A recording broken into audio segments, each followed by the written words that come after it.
kita hari ini kan mau tutoring terkait dengan pemikiran politik Indonesia, di mana sebenarnya ini ada juga relevansinya terhadap mata kuliah dari semester 1 dasar logika, eh, terus semester 2 apa ya? Saya lupa. Kekuatan-kekuatan ya, bukan. Sistem politik, Kak. Ya, sistem politik Indonesia dan sekarang itu pemikir-pemikir politik. Jadi itu memang ada relevansinya semuanya gitu. Nah, oke, tanpa berlama-lama lagi, mungkin teman-teman udah tahu kan sistem jawab dari soal prof kayak gimana, harus berurutan dari nomor 1 sampai nomor terakhir. Jadi kita mulai aja nomor 1. Nah, ini kan di nomor 1 kan dikatakan di soalnya seperti ini. Pemikiran politik Indonesia adalah kristalisasi dari hasil pemikiran para tokoh formal maupun informal Indonesia yang kemudian terkristalisasi setelah adanya proses selling out ke masyarakat sebagai pembumian. Nah, untuk memahami soal ini, kita harus memahami kata kuncinya dulu. Nah, di soal pertama ini kan ada kata kuncinya sebagai itu pemikiran politik Indonesia.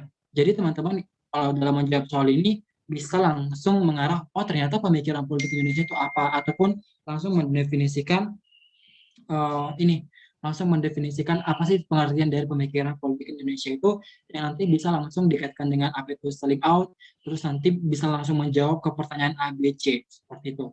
Nah, oke, kita langsung mulai aja ke penjelasan sebenarnya pemikiran apa sih sebenarnya pemikiran politik Indonesia itu. Uh, Kalau ngomongin soal pemikiran politik Indonesia, bahwa sebenarnya itu kan kalau dalam bahasa Inggrisnya kan itu kan political thought itu kan. Jadi sebenarnya itu adalah hasil dari pemikiran pada tokoh-tokoh yang memberikan kontribusinya terhadap gimana ya dinamika politik Indonesia seperti itu. Yang nanti itu nanti bakal kita bahas lebih lanjut lagi sebenarnya apa sih kontribusi dari para pemikir-pemikir politik Indonesia ini sehingga sampai sekarang itu bisa menghasilkan citra demokrasi Indonesia sampai sekarang ini kayak gitu. Nah, teman-teman bisa menilai sendiri bagaimana sebenarnya citra demokrasi Indonesia saat ini gitu. Nah, itu semua terlepas dari bagaimana usaha ataupun kontribusi dari para pemikir-pemikir politik Indonesia. Makanya lahirlah apa ya studi tentang pemikiran politik Indonesia seperti itu. Karena kalau ngomongin soal sistem politik juga itu memiliki relevansinya dengan pemikiran politik itu. Nggak mungkin ada sistem kalau misalkan tidak ada pemikiran seperti itu. Nah, itu semua berangkat dari pemikiran juga. Makanya Prof itu kan kayak misalkan sistem dulu baru pemikiran. Itu sebenarnya kayak Prof itu pengen kayak nanti dilihat dulu secara detail bagaimana sistem itu, terus nanti dasarnya adalah sebenarnya itu dari pemikiran dari para pemikir-pemikir tokoh politik di Indonesia seperti itu. Nah, oke. Jadi di pertanyaan yang A, apakah sebenarnya pemikiran politik ini adalah hasil dari proses selling out? Benarkah kayak gitu kan dibilang seperti itu. Nah, tentunya kalau kita ngomongin selling out itu bisa dibilang ya, ataupun jelas itu merupakan dari bagian selling out itu.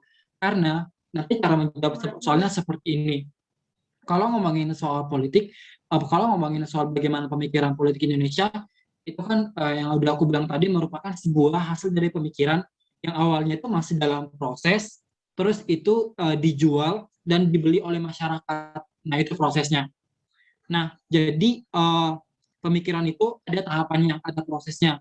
Dan selain itu, pemikiran tersebut juga udah menjadi bagian dari masyarakat yang telah diyakini, dan itu akan diimplementasikan, atau bisa dibilang kayak udah diyakini, akan tetapi masih dalam proses lagi, kayak gitu. Kayak sebuah ilmu itu, kan kalau ilmu itu kan, prosesnya kan, itu kan akan dipertanyakan lagi, ada jawaban, terus dipertanyakan lagi, ada jawaban. Nah, seperti itu. Nah, ini pun seperti ini, kayak gitu. Jadi, bagaimana politik itu melalui sebuah proses dan itu menjadi keyakinan masyarakat, tapi itu balik lagi ada prosesnya kayak gitu. Dan itu juga nggak lepas dari bagaimana interaksi antara pemikiran dari tokoh-tokoh, masyarakat, dan juga bagaimana pemikiran itu bisa diterima masyarakat. Maka kalau misalkan hasil pemikiran tersebut bisa diterima, itu dia itu akan menjadi bagian dari tokoh masyarakat pula seperti itu, ataupun bisa dibilang kayak pada pemikiran tokoh formal ataupun non formal, formal sama informal. Nah, jadi hal itu juga menunjukkan bagaimana suatu waktu dia akan menduduki jabatan baik dari tingkatan tertinggi sampai terendah. Nah, prosesnya kan dia dari masyarakat dulu, terus dia punya pemikiran yang bisa dikontribusikan kepada masyarakat, terus juga hasilnya itu nanti bisa ditingkatkan lagi dalam proses menuju jabatan baik itu tertinggi ataupun rendah kayak gitu. Kemudian pemikiran tersebut juga bisa dibilang sebagai keterkaitan dari apa ya, human faculties. Kalau teman-teman masih ingat human faculties di dasar logika kan ada 3 kan kayak gitu human faculties. Nah, bagaimana sebenarnya logika sama hati dan juga psikomotorik itu memiliki keterkaitan yang melahirkan sebenarnya pemikiran-pemikiran ini kayak gitu. Nah, apa sebenarnya keterkaitannya? Balik lagi, aku ingetin lagi bahwa sebenarnya human faculties itu kan terdiri dari bagaimana pemahaman politik, terus juga pertama pemahaman politik, terus yang kedua bagaimana logika politik, dan juga bagaimana analisis politik. Nah, pemikiran politik yang sudah diterima oleh masyarakat tersebut itu akan mengalami yang namanya kristalisasi yang terbentuk dari tokoh formal ataupun informal. Aku kecepatan nggak ngomong? Agak putus-putus sih Kak, dikit. Oh, putus ya? Uh-uh. Bentar ya, bentar. Aku coba join ini deh. Oke. Bentar ya. Aku lanjut ya. Aku lanjut terus. Bentar.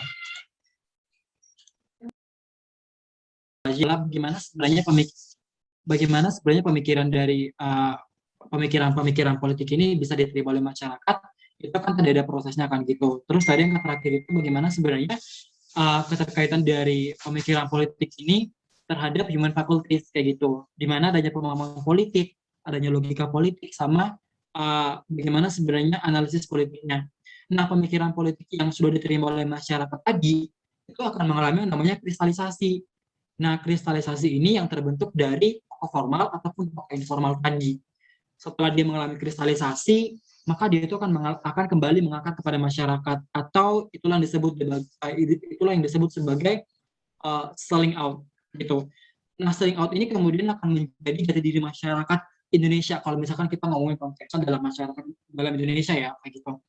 Nah, di samping itu pemikiran politik itu juga berasal dari pemikiran seorang aktor yang dipengaruhi oleh faktor yang ada dalam dirinya gitu. Jadi ingat teman-teman, kalau kita ngomongin soal pemikiran juga berarti ada faktornya kayak gitu. Nah, kalau ada aktor berarti ada pemikiran, ataupun sebaliknya, kalau ada pemikiran berarti ada aktor. Nggak mungkin kalau misalkan ada pemikiran tapi nggak ada aktor kayak gitu. Kalau kita ngomongin soal aktor kan nggak cuma soal negara kan, tapi aktor itu juga bisa menjadi individu ataupun orang-orang ataupun masyarakat kayak gitu. Nah, masyarakat inilah yang sebagai aktor itu, yang kemudian itu hasil pemikirannya itu bisa menjadi selling out gitu, yang kemudian bisa menjadi bagian dari masyarakat yang kayak gitu. Kayak misalkan pemikiran-pemikiran dari Soekarno kayak gitu. Nah, itu kan bisa diterima oleh masyarakat kan kayak gitu, dan akhirnya itu menjadi bagian dari masyarakat. Nah, itulah proses dari selling out kayak gitu. Makanya tadi pemikiran politik itu balik lagi ada aktor sama ada faktor gitu yang ada dalam dirinya. Nah, faktor-faktor itu apa aja gitu. Nah, faktor-faktor itu berasal dari bagaimana lingkungan ya tumbuh, ataupun ada faktor lingkungan yang di sekitarnya kayak gitu. Selain itu, ada pun faktor yang mempengaruhi itu kayak misalkan faktor kognisi. Balik lagi nih ke human faculties-nya kan gitu. Faktor kognisinya apa? Kayak gitu kan, misalnya dari akal budinya ataupun dari logikanya, bagaimana dia berpikir sehingga pemikiran itu bisa lahir dan diterima oleh masyarakat. Dan dari secara sains itu bisa dibuktikan kayak gitu. Terus ada juga faktor afeksi. Faktor afeksi ini kayak misalkan dari kayak kalau kita ngomong dari segi Daslo kan itu merupakan bagian dari feelings kan, yang mencakup bagaimana emotions ataupun sense-nya kayak gitu. Dan karena gini, kalau kita ngomongin soal pemikiran pun kalau tidak dilandaskan atas bagaimana sense ataupun feelings itu juga akan susah diterima oleh masyarakat kayak gitu. Artinya adalah feelings ini berguna untuk gimana biar pemikiran ini bisa diterima dan bisa menjadi bagian dari masyarakat kayak gitu. Dan hal ini juga berkaitan dengan misalkan pemikiran-pemikiran politik di Indonesia. Dapat dikatakan bahwa sebenarnya para pemimpin dan juga yang dipimpin itu memiliki human faculties yang sama kayak gitu. Tapi yang membedakannya itu hanya tingkatannya. Balik lagi ada tingkatan yang rendah sama yang tingkatan tinggi kayak gitu.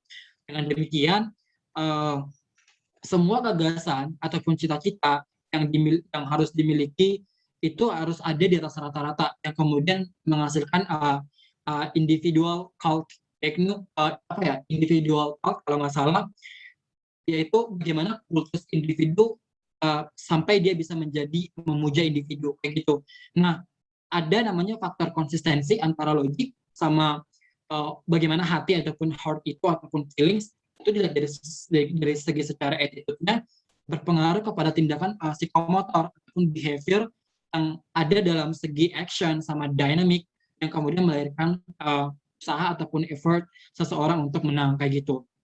Nah, itulah sebenarnya untuk menjawab soal nomor satu gitu, gimana proses selling out, apakah sebenarnya itu iya atau enggak. Jawaban kalau dari aku dan penjelasan aku adalah iya, berdasarkan dari penjelasan aku tadi. Sejauh ini bisa ditangkap atau aku kecepatan ngomongnya? Atau masih ada yang bingung? Kita sambil diskusi aja. Iya, jelas kok, Kak. Jelas ya?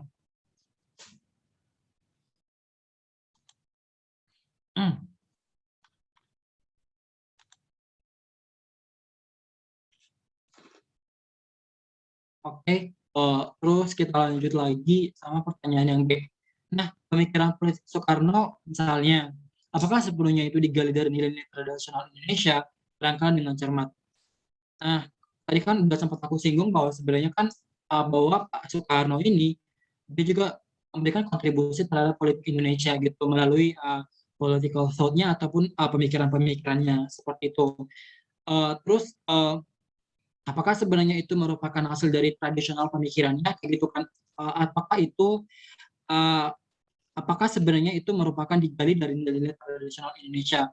Oke, mari kita lihat ya, kayak misalkan kalau menurut aku adalah bahwa pemikiran politik Soekarno itu yang paling berpengaruh dalam kehidupan politik, yang paling berpengaruh dalam politik Indonesia itu adalah bagaimana munculnya, kalau teman-teman ingat, konsep politik tentang Nasakom.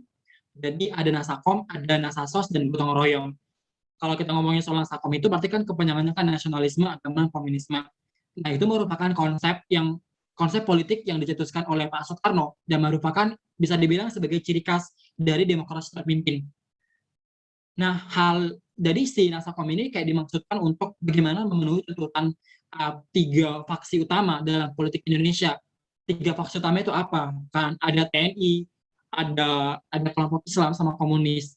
Terus yang kedua, bagaimana Nasasos ini? Nasasos itu kayak nasionalisme, agama, sama sosialis. Nah, itu merupakan konsep dari pemikiran Soekarno yang mengertikan konsep dari si Nasakom ini, yang dianggap oleh masyarakat bahwa sebenarnya Pak Soekarno itu lebih berafiliasi ke Partai Komunis kayak gitu, yang dianggap oleh masyarakat bahwa sebenarnya Soekarno itu ada kontribusinya ataupun berperan di balik komunis, maka ia melahirkan konsep baru yaitu Nasasos kayak gitu. Terus ada konsep yang terakhir itu bagaimana yang dikembangkan oleh Pak Soekarno itu konsep gotong royong. Nah, gotong royong itu menurut Soekarno itu dapat dijadikan sebagai dapat dijadikan kata kunci dalam rangka mensukseskan program-program pembangunan di Indonesia kayak gitu. Nanti ini ada kaitannya sama bagaimana kabinet kerja dari Pak Jokowi yang misalkan mengajak kita ayo kerja kayak gitu kan. Nah, itu nanti ada relevansinya sama pemikiran dari Pak Soekarno ini gitu. Misalkan kayak gotong royong itu sudah menjadi ciri khas budaya Indonesia kan gitu. Bahkan sampai saat ini itu juga yang aku bilang tadi itu menjadi sesuatu yang diimplementasikan oleh Pak Jokowi gitu. Nah, konsep ini merupakan konsep yang menjadi bagaimana ciri kemandirian suatu bangsa kayak gitu, terutama kalau kita ngomongin konteksnya di Indonesia. Artinya adalah maju mundurnya bangsa Indonesia itu bagaimana dilihat dari tergantung pada bangsa Indonesia itu sendiri, tanpa bergantung pada bantuan asing yang dikenal dengan sebutan berdikari sendiri. Nah, itulah menjadi salah satu sub branch dari pemikiran gotong royong Pak Soekarno ini gitu. Artinya kalau Indonesia masih bisa ada masyarakatnya ataupun ada warga negara, kenapa Indonesia harus kayak minta bantuan ke negara lain kayak gitu? Ataupun selagi Indonesia masih bisa berdikari sendiri, ya udah kita masih bisa berdiri di atas kaki sendiri gitu. Kita masih bisa melakukan apa yang harus dilakukan oleh Indonesia ataupun masyarakatnya kayak gitu. Artinya adalah Pak Soekarno dalam hal ini, terutama dalam pemikirannya gotong royong, yaitu ingin memberikan kesempatan kepada bangsanya sendiri untuk tergantung kepada bangsa lain kayak gitu. Meskipun kalau misalkan kita ngomongin dalam konteks apa ya, kayak kalau dibilang dalam HI kan bahwa HI itu adalah ilmu multidisipliner kan gitu. Ternyata kalau dalam HI itu negara A sama negara B itu harus saling bekerja sama. Kalau misalkan dilihat dari perspektif liberalisme kan gitu. Namun sebenarnya nggak semua gitu. Menurut aku konsep dari Pak Soekarno itu kayak mirip-mirip realis gitu. Kayak Alis kan bilang kalau dalam negara itu tidak ada namanya kerjasama gitu, karena sebenarnya kayak negara egois gitu. Tapi dalam hal ini Pak Soekarno tuh menekankan adanya gotong royong gitu. Jadi bisa dibedain ya teman-teman, jangan sampai teman-teman menggunakan pemikiran Pak Soekarno itu terus kayak direfleksikan sama realisme. Enggak, sama sekali enggak ada hubungannya gitu. Cuman itu menjadi kayak kata kunci, oh ternyata negara itu selama negara itu masih bisa bekerja sendiri, ngapain harus minta bantuan ke negara lain gitu. Karena kan realisme kan bilang kayak gitu kan, seperti itu. Jadi tapi dalam hal ini Pak Soekarno itu kayak menekankan, oke, negara itu nggak usah bergantung kepada negara lain sama masih berdiri atas kaki sendiri kayak gitu. Nah, jadi Soekarno di sini kayak menekankan bagaimana berdiri di atas kaki sendiri itu ataupun berdikari, dan itu menjadi sangat jelas bahwa hal itu bagian dari pemikiran Soekarno yang mencirikan bahwa itu adalah apa ya, dari tradisional Indonesia kayak gitu. Sejauh ini paham atau aku kecepatan ngomong atau gimana? Boleh ditanya kok. Iya kak, agak cepet kak. Oh, agak cepet ya? Iya, Oke. Jadi yang bingung yang mana? Yang bingung yang mana? proses selling out gitu loh kak. Soalnya kan ini belum pernah dijelasin sama Prof juga ya kak. Gitu loh. Oh, saling out ya? Iya, Oh, belum pernah jelasin sama Prof ya? iya kebanyakan itu Prof. Ya Prof itu kalau PPI jelasinnya itu kayak ya cerita gitu loh kak. Maksudnya ke pemikiran politik, maksudnya tuh ke sejarah gitu, lebih ke perang-perang gitu loh kak, ke sejarah gitu, pemikiran politik Indonesia-nya gitu. Oh, gitu. Oke ya, mungkin aku jelasin dari prosesnya dulu kenapa dia bisa dikatakan sebagai selling out ya, teman-teman kayak gitu. Iya boleh Nah, kak. jadi sebenarnya tadi ini aku perlambat ngomong kayak gitu. Tadi kan kalau kita soal ngomongin pemikiran politik Indonesia dan pada akhirnya itu ada proses yang terhadap selling out itu dilihat dulu bahwa sebenarnya kalau kita ngomongin soal pemikiran politik itu berarti itu adalah hasil pemikiran yang awalnya itu masih dalam proses lalu dijual dan dibeli oleh masyarakat. Ingat ya, ada prosesnya. Itu pemikiran itu masih dalam tahap proses lalu dijual dan dibeli oleh masyarakat. Dan terus juga pemikiran ini itu menjadi satu keyakinan oleh masyarakat dan akan diimplementasikan ataupun udah mulai diyakini. Akan tetapi balik lagi ke pertama tadi, yaitu adanya proses. Kenapa? Karena sebenarnya kenapa dibilang proses? Karena sebenarnya pemikiran itu masih berinteraksi antara pemikiran dari tokoh-tokoh lainnya kayak gitu. Jadi aku misalkan punya pemikiran, tapi si tokoh B ada lagi pemikiran. Nah, kedua pemikiran ini itu masih berinteraksi kayak gitu, dan itu melalui prosesnya kayak gitu. Nah, itulah tahap proses kayak gitu. Di mana masyarakat kayak masih apa ya, dibilang kayak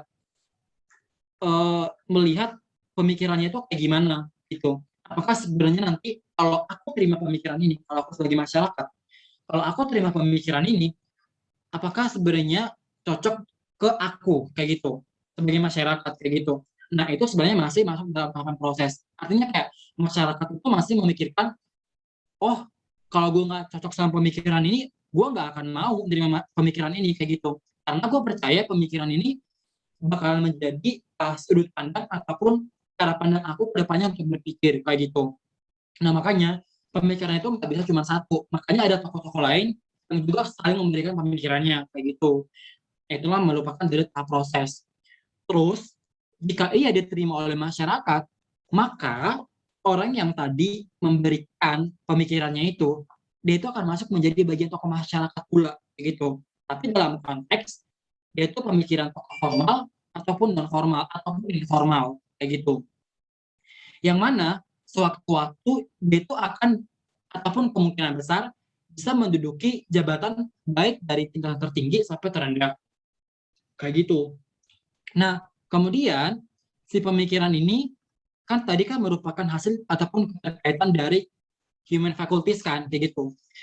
Nah, dari human faculties ini dilihat lagi, oh ternyata ada pemahaman politiknya, ada logika politiknya, sama ada analisis politiknya.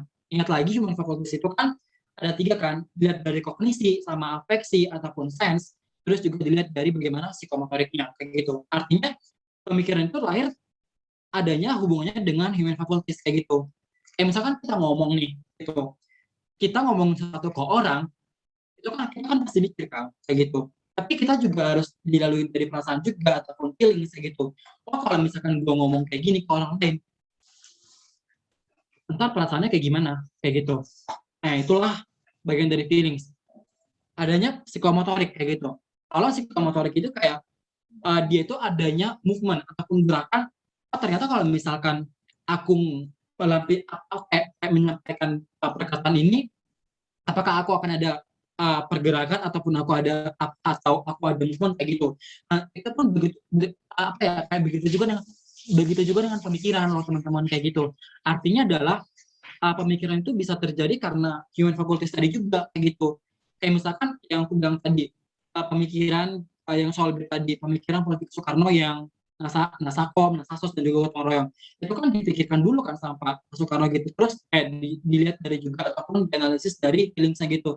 Oh, kalau misalkan aku menyampaikan pemikiran ini ke masyarakat Indonesia, bisa nggak ya sesuai dengan perasaan aku ataupun sesuai dengan sense yang aku miliki gitu.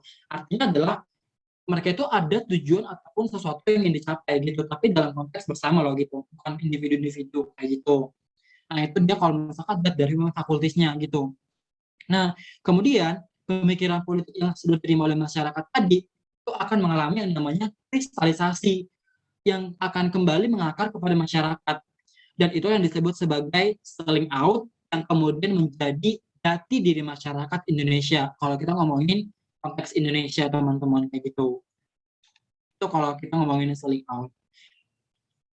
Gimana? Ya, sudah jelas kok, Kak. Makasih ya, Kak. Oke, sama-sama.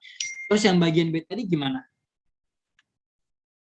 Kalau yang bagian B, menurut aku gampang lah ya sebenarnya gitu. Karena kita lihat aja sebenarnya kayak gimana citra demokrasi Indonesia itu cocok gak sih sebenarnya sama pemikiran dari politik Pak Soekarno ini kayak gitu. Mungkin tadi jawaban aku udah cukup ataupun udah membantu kayak gitu. Terus kita masuk ke bagian C. Demikian pula pemikiran politik Hatta. Apakah sepenuhnya merupakan kopi atau dari pengalaman studinya di Rotterdam, terangkat pula dengan cermat dari aspek konatifnya gitu. Nah teman-teman sebenarnya kalau kita nemu soal prof itu kadang-kadang ada yang nggak pernah diajarkan sama prof gitu. Ini pun sebenarnya soal tahun lalu ini tuh nggak pernah dijelasin sama sekali sama profnya kayak gitu. Itu juga syukur karena kita kan apa ya uh, masih bisa searching kan gitu. Nah gimana kalau offline kayak gitu? Oh bisa mati sih kayak nggak belum pernah jelaskan sama profnya kayak gitu. Jadi bersyukur sih kalau misalkan kita masih online terus masih bisa googling. Oke, masuk ke bagian C.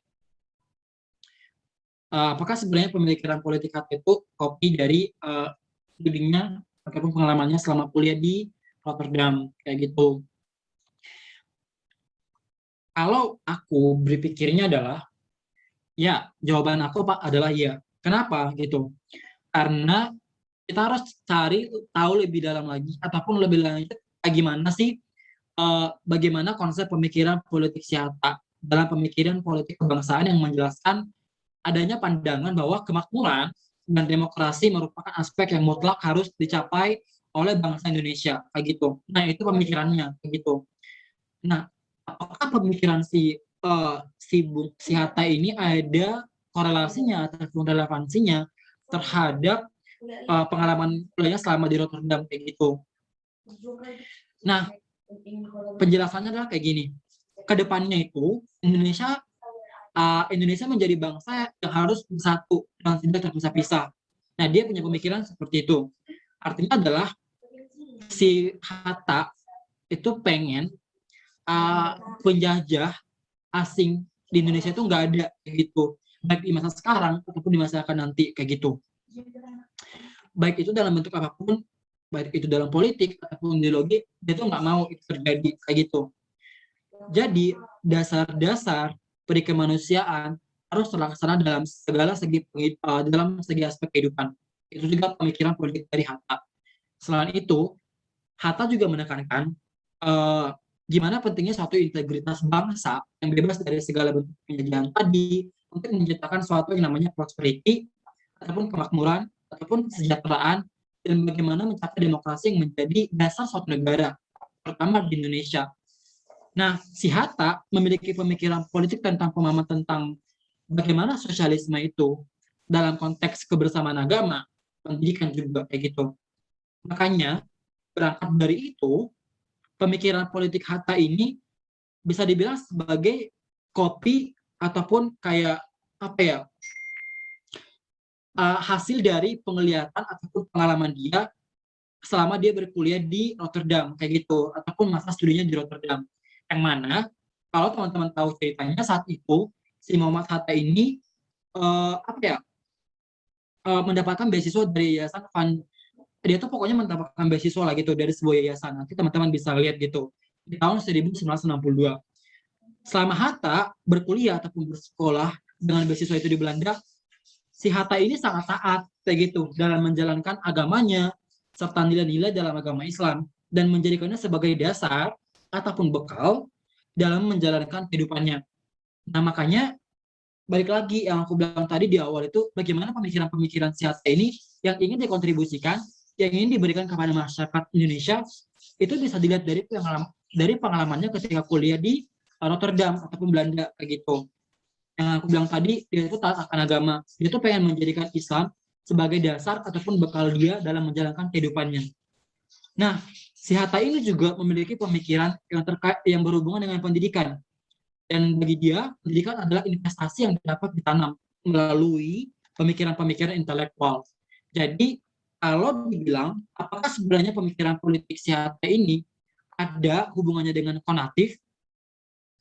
Nah, kalau kita ngomongin soal konatif itu artinya adalah filsafat, bagaimana itu bagian dari filsafat ya teman-teman gitu. Bagaimana upaya manusia dalam mencari kebenaran.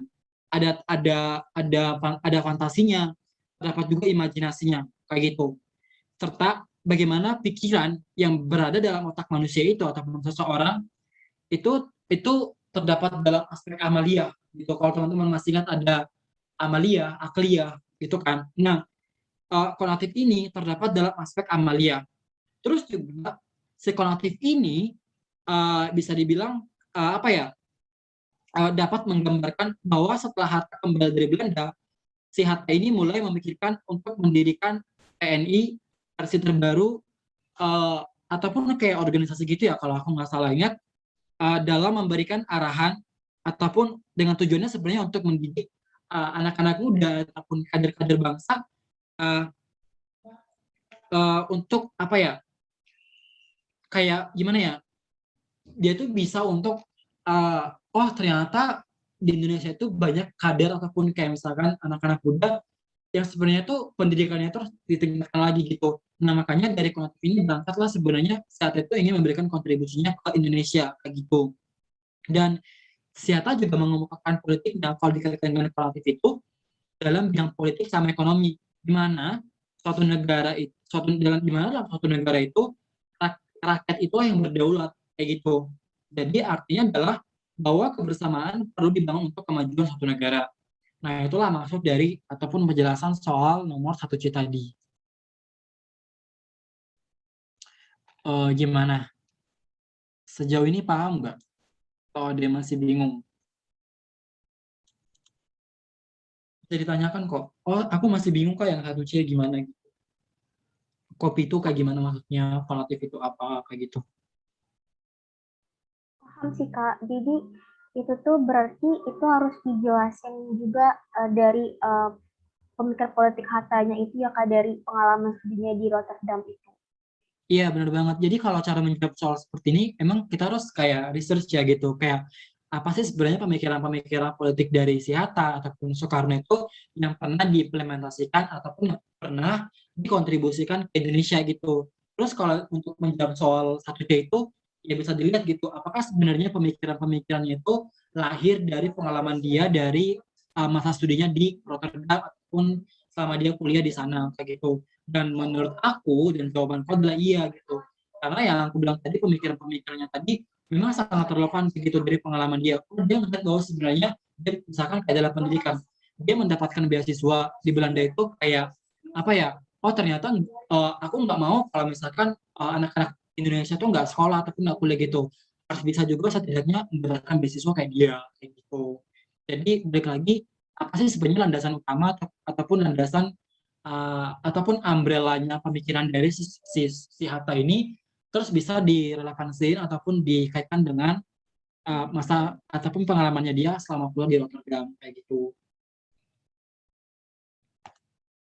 Iya, oke Kak Ronald.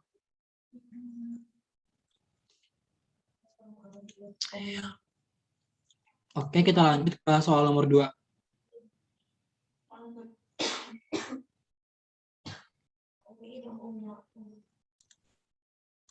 Soal nomor 2 itu dia dibilang seperti ini.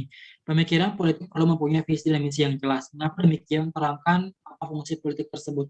Karena teman-teman untuk menjawab soal ini, aku di sini nggak terlalu ingin menjelaskan secara rinci.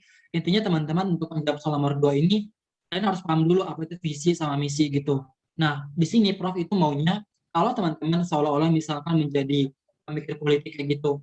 Kenapa misalkan kenapa teman-teman bisa menghasilkan pemikiran itu semua berlandaskan visi sama misi yang teman-teman buat kayak gitu. Makanya lahirlah pemikiran politik itu kayak gitu. Kayak misalnya ini misalkan nih aku waktu itu menjawabnya adalah gimana aku bisa menjelaskan pemikiran politik itu apa dulu kayak gitu kan. Ada proses-proses yang dihadapi dalam pemikiran politik itu kayak gitu.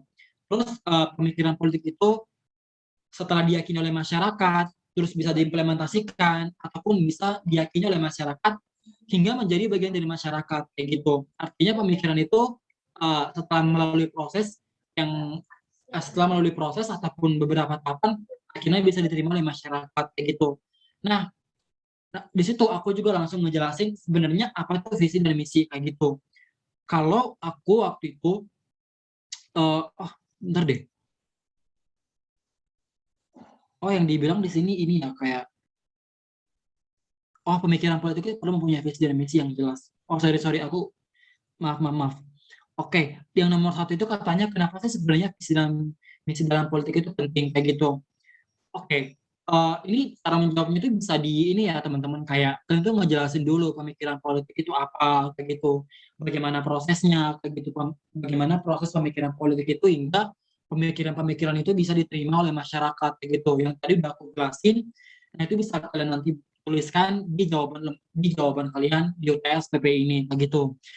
Nah di sini tuh intinya adalah kalau aku waktu itu adalah berpikirnya kayak gini, kalau pemikir politik tersebut menjadi seorang pemimpin, tentunya ya logikanya gini, dia tuh harus punya visi dan misi kan gitu. Bagaimana dia bisa menjalankan suatu kebijakan kalau misalkan nggak ada visi dan misi gitu. Dan sebenarnya visi dan misi itu lahir dari pemikiran-pemikirannya kayak gitu. Nah itu cara berpikirnya. Dan bahkan visi misi pun nantinya itu akan dihasilkan melalui human faculties gitu. Nah balik lagi human faculties itu, karena balik lagi kalau kita ngomongin soal pemikiran itu nggak akan bisa lepas dari human faculties gitu. Dan visi dan misi pun sebenarnya itu lahir ataupun ada bantuan dari human faculties tadi yang bisa dilihat dari aspek kognisi, aspek afeksi, dan juga aspek psikomotorik kayak gitu. Dimana seorang pemimpin itu bisa melahirkan ataupun menghasilkan pemikiran-pemikiran tentunya selalu menggunakan ada yang namanya apa ya, kayak Zeitgeist dalam konsep pemikirannya. Tujuannya apa? Agar tidak tertinggal zaman dalam kompetisi. Karena yang seorang pemimpin itu harus melihat zaman untuk mengikuti kompetisi gitu. Yang namanya negara itu selalu berkompetisi kan, kayak gitu. Dan kalau kita ngomongin soal visi, kenapa juga ada visi di dalam pemikiran-pemikiran politik ataupun tokoh-tokoh politik? Ya benar gitu. Visi itu adalah tujuan gitu. Bagaimana visi itu bisa mencapai ataupun melihat masa depannya. Visi itu juga ngomongin soal cita-cita. Dan kalau kita ngomongin soal misi, langkah apa yang mau dilakukan itu, ataupun bentuk ataupun cara yang diwujudkan agar bisa mencapai visi tadi kayak gitu. Kalau pemimpin udah mempunyai visi dan misi, maka dia itu akan bisa membawa arah kapal kepemimpinannya itu dalam mencapai tujuan ataupun cita-cita negara itu kayak gitu. Misalkan aku nih presiden Indonesia, aku nggak mungkin dong kalau misalkan aku seorang presiden tapi aku nggak punya visi dan misi. Ya logikanya gimana aku mau bisa bawa negaraku kalau aku nggak punya kebijakan yang berlandaskan dari visi dan misi tadi kayak gitu. Jadi sebenarnya visi itu dan misi itu kayak sebagai tonggak sih untuk para pemimpin untuk membawa ataupun melihat arah kapal kepemimpinannya itu mau gimana ke depannya kayak gitu.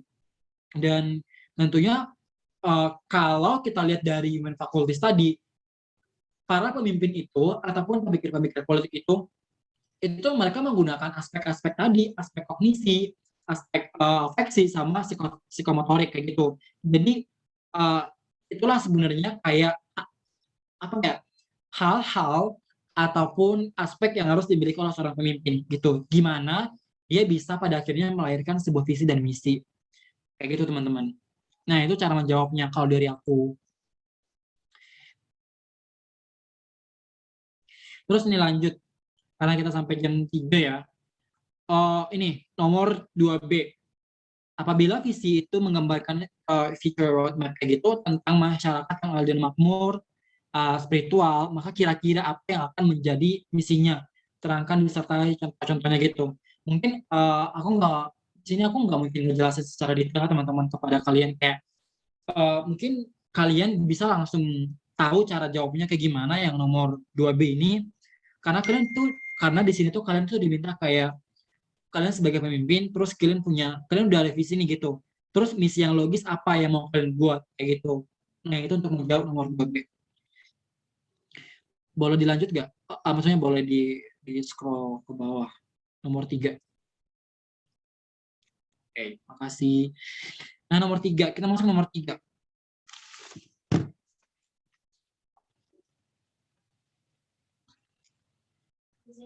Kalau Karena mau nomor tanya 3 Kak, ya boleh. yang 2B itu. Berarti kalau 2B itu kita jawabnya itu sesuai logika kita aja ya Kak. Apa itu visi, terus yang menggambarkan future roadmap itu, terus kayak contoh logisnya gitu loh Kak. Jadi sesuai logika kita masing-masing aja. Nah di situ kan ada di ini kan kayak diminta apa sih sebenarnya future roadmap kalian itu tentang masyarakat yang adil dan makmur, tentang spiritual, maka kira-kira apa yang menjadi misinya kayak gitu. Kayak terangin aja contoh dari misinya gitu. Nah kalau aku dulu jawabnya kayak ini sih kayak aku ngejelasin dulu sebenarnya visi yang mau aku buat itu apa, terus misinya apa. Nah aku di sini ngelihat kalau aku dulu jawabnya uh, kalau aku udah punya visi, aku harus punya misi dong gitu. Misalkan misi yang aku lakukan memperlakukan keadilan, terus juga harus ada makmur, harus ada material, harus ada spiritual kayak gitu. Jadi kalian tuh kayak diminta buat ini sih kayak gimana kalian buat sebuah visi tapi ada misi yang harus kalian implementasikan dan kasih contohnya kayak gitu. Nah kalau aku dulu contohnya itu melihat dari gimana adanya keadilan itu, gimana adanya kemakmuran, gimana adanya material sama spiritual kayak gitu. Oh, jadi itu visinya kita sendiri gitu loh Kak, bukannya visi dari politik, pemikiran politik dari para pemikir politik gitu nggak sih Kak? Nah kalau dari pemikir politik itu bisa juga kayak gitu. Gimana sebenarnya para pemikir politik ini ketika dia misalkan buat visi tapi harus ada misi yang jelas gitu. Nah itu kalian bisa, ini kan kita kan prof kan minta contohnya kayak gitu. Nah itu kita sendiri bisa buat contohnya kayak gitu. Oke, siap Kak Ronald, makasih ya Kak. Ya sama-sama. Tapi paham kan maksudnya? Iya, paham Kak. Oke siap-siap. Yang lain gimana teman-teman? Lo kalian tidur? Paham, Kak. Oke siap. Kita masuk nomor 3 ya teman-teman. Di sini kita bisa baca bareng-bareng bagaimana aktor bisa melahirkan pemikiran politik. Ternyata aktor itu banyak ditentukan dari beberapa warna berbagai faktor gitu. Yang aku bilang tadi nomor 1, kalau ada aktor pasti ada faktor. Gitu. Jadi ini ada hubungannya antara ada aktor sama faktor gitu. Dalam proses kayak mempersambungkan gagasan dengan kepentingan masyarakat sebagai ground ataupun earth gitu. Terus bagaimana pemikirannya? Oke, jadi cara menjawabnya nomor 3 ini, aku selalu sih ketika ada soal yang menyinggung tentang pemikiran politik, maka aku akan selalu menjawab dengan cara mengartikan pemikiran politik itu lagi gitu. Karena emang itu kan soal dari prof itu kayak apa ya, soal prof itu kan selalu ada aja pengertian dan itu saling kesinambungan gitu. Nah, aku jawabnya seperti itu. Jadi kayak aku menjelaskan dulu pemikiran politik itu apa, terus nanti aku juga jelasin kayak ini, pemikiran politik itu, terutama pemikiran politik di Indonesia eh, itu ada kaitannya dengan rentang waktu jelas, atau bahkan merupakan eh, ada waktu yang mempengaruhi ataupun faktor waktunya. Dan siapapun yang mempunyai pemikiran mengenai politik dan struktur partai politik itu kemudian akan dihimpun menjadi satu kesatuan, dan itu dipengaruhi oleh faktor. Nah, kalau kita ngomongin faktor itu bisa bermacam-macam faktornya. Nah, ini merupakan bagian dari aktor ke faktor kayak gitu. Aktor itu siapa? Pemikir. Faktor itu apa? Misalkan waktunya kayak gitu. Nah, ataupun ataupun bisa dibilang kayak gini, nggak ada seorang pun yang bisa terlepas dari ada yang namanya milieu. Pernah nggak sih Prof ngajarin kalian milieu ataupun lingkungan? Belum sih Kak. Wow. Ya, belum. Nah, jadi gini. Jadi yang namanya ketika kita sebagai manusia, kita tuh sebenarnya berhubungan yang namanya milieu. Milieu itu kayak lingkungan. Dan itu juga merupakan salah satu faktor yang mempengaruhi. Itu faktornya gitu. Nah, jadi aku ulang lagi. Jadi nggak seorang pun yang bisa terlepas dari milieu atau lingkungannya kayak gitu. Dan pasti ada faktor yang mempengaruhi gitu dalam dirinya. Kalau dalam bahasa Jermannya ada dibilang kayak situa sit, ya, adalah pokoknya dalam bahasa Jermannya itu Prof pernah bilang tapi aku lupa. Dan itu juga dipengaruhi oleh, kalau Prof pernah nggak sih ngejelasin kalian Zeitgeist itu Apa Kak? Kurang putus-putus tadi Kak. kayak pernah nggak sih Prof ngejelasin kalian Zeitgeist itu? Enggak, belum Kak. Enggak deh, Kak. Enggak, belum Kak ya. Coba ya, aku juga ini sih.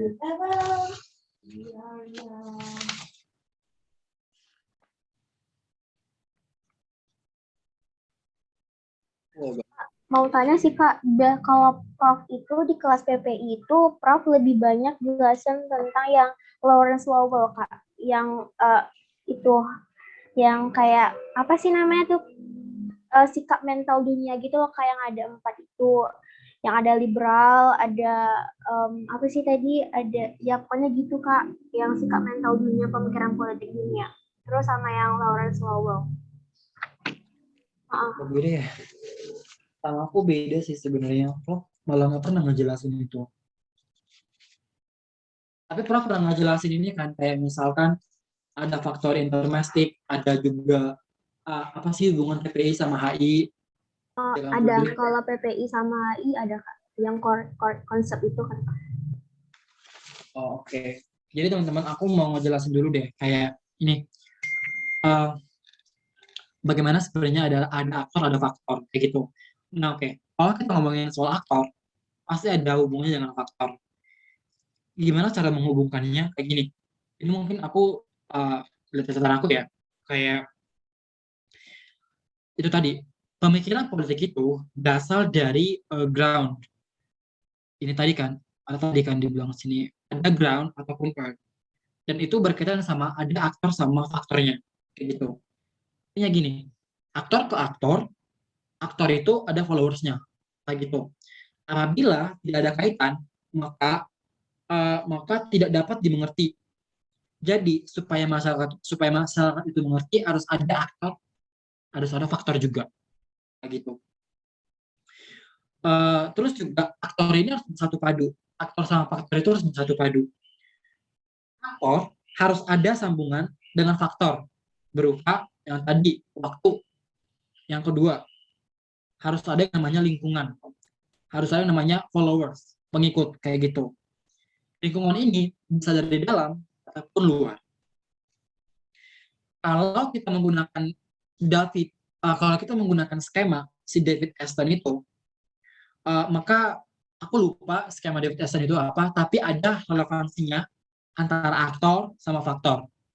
Nah, kalian tuh bisa cek lagi bagaimana penjelasan David Aston terkait dengan aktor dan faktor, kayak gitu. Dalam lingkungan itu, yang merupakan bagian dari si aktor itu, ada aktor-aktor yang intelijen. Mereka itu menggunakan pemikiran, afeksi, sama psikomotorik. Tapi bisa dibilang aktor-aktor yang intelijen ini lebih rendah karena pemikir politik intelijen ini bukan dalam lingkungan itu pemikiran yang intelijen itu jumlahnya sedikit kayak gitu. Kenapa? Mereka itu punya pemikiran di atas rata-rata kayak gitu.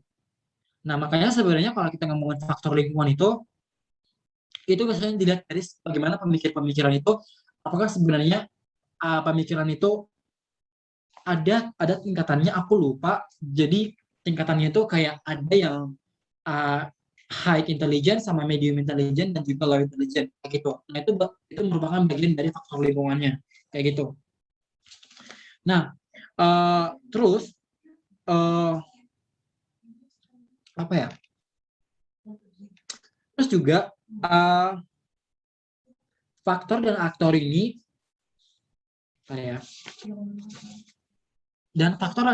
sebenarnya ketika si aktor ingin melakukan sesuatu itu sebenarnya adalah balik lagi si faktor itu nggak akan bisa terlepas bagaimana kegiatan ataupun tindakan dari si aktor itu kayak gitu.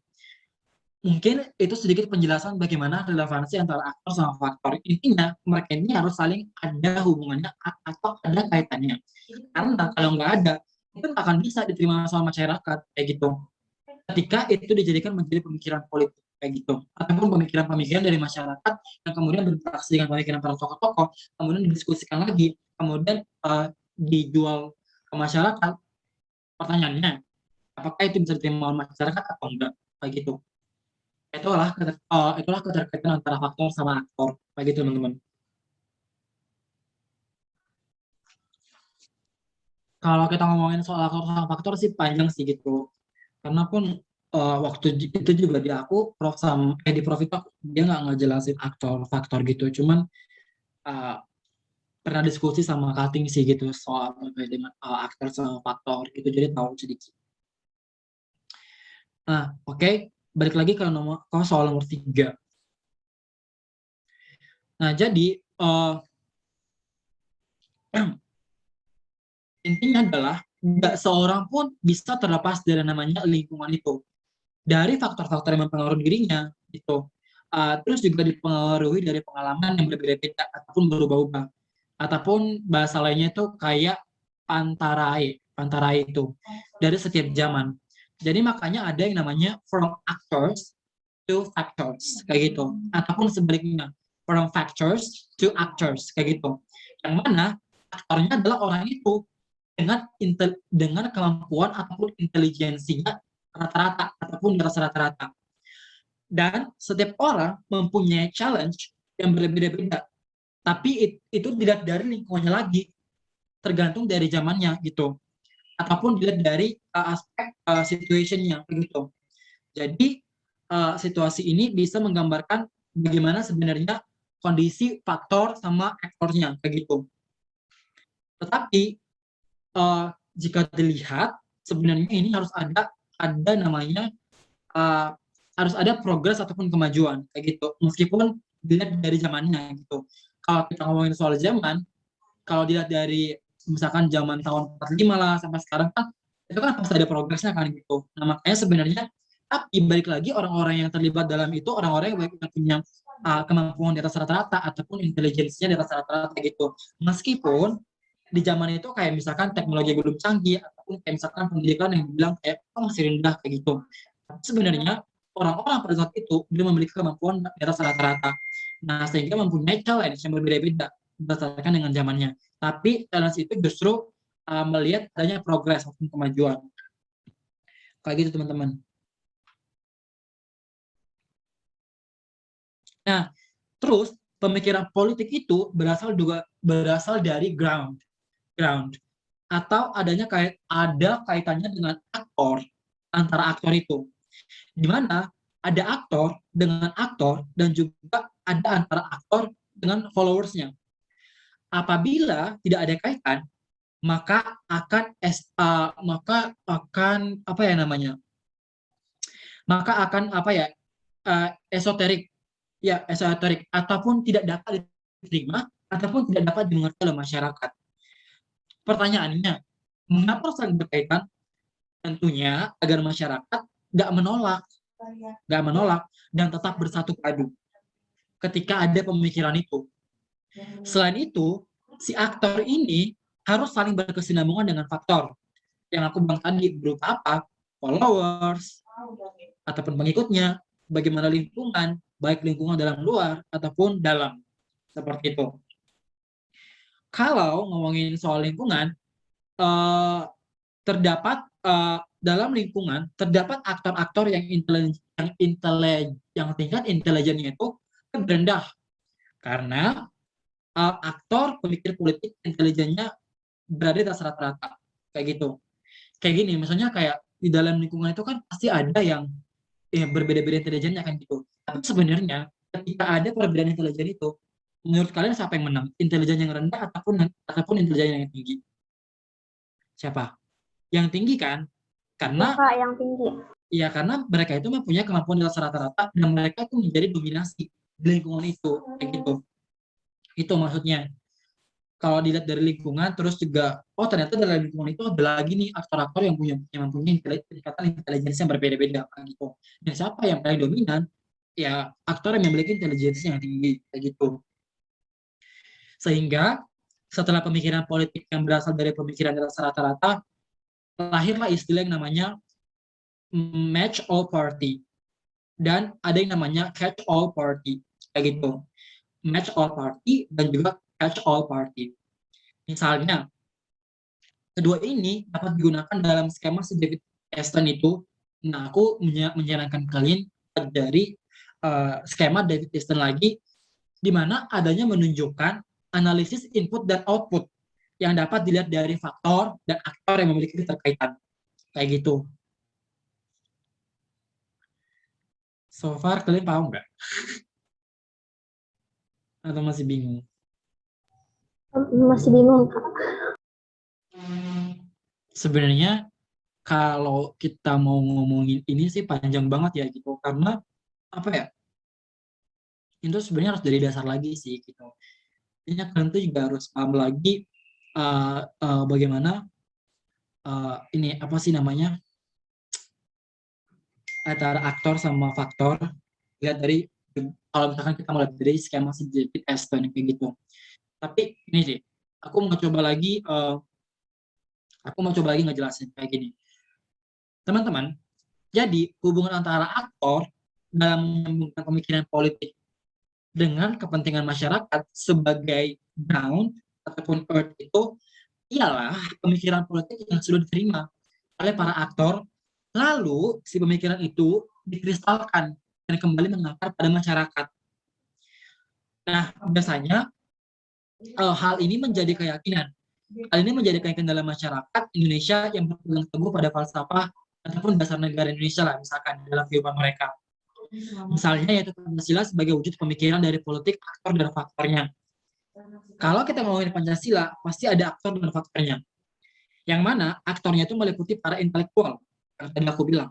Atau dalam lingkungan itu pasti ada aktor yang mempunyai intelijensi yang berbeda-beda. Dan faktornya ialah di mana Pancasila lahir untuk menyatukan ideologi bernegara di lingkungan Indonesia agar tercipta kayak tujuan yang sama gitu, misalkan untuk mencapai perdamaian ataupun untuk mencapai kesejahteraan bagi warga negaranya. Nah, aktor itu ada yang namanya aktor formal sama informal. Aktor formal pasti terlibat. Aktor informal dalam hal ini juga meliputi rakyat, di mana bagian dari kehidupan warga negaranya, kayak gitu. Misalnya, bukan aktor informal ini kayak yang meliputi bagian dari rakyat tadi yang aku bilang tadi ataupun warga negara itu didasarkan misalnya pada pekerjaan mereka seperti halnya petani yang hidupnya berdasarkan sektor pertanian, sektor tanah, sehingga mereka disebut sebagai ekstraktif yang masyarakatnya memproses ataupun menghasilkan suatu hal kayak gitu. Artinya adalah mereka itu sebagai aktor informal ternyata juga mereka tuh punya kontribusi gitu. Kalau misalkan kita lihat dari aktor dan faktornya, misalnya Pancasila sebagai perwujudan dari untuk kayak misalkan kemakmuran rakyat ataupun keperdamaian rakyat gitu. Nah, si aktor informal ini banyak teman-teman kayak gitu. Yang aku bilang tadi kayak petani ini, nah mereka tuh kayak itu mereka juga masuk dalam proses dalam menghasilkan suatu pemikiran kayak gitu. Misalnya, aku seorang petani, aku nggak setuju kalau misalkan ada undang-undang seperti ini. Aku boleh dong gitu kan sebagai aktor informal kayak ngasih ini ataupun kayak masih masukan kepada pemerintah. Kemudian pemerintah akan menerima itu sebagai aktor formalnya kayak gitu. Dilihat kan, dilihat lagi di lingkungan para petani ternyata masih kayak gini lingkungannya kayak gitu. Jadi mau nggak mau si aktor formal ini ataupun pemerintah harus turun tangan kayak gitu. Paham nggak? Contohnya kayak gitu, cara berpikirnya.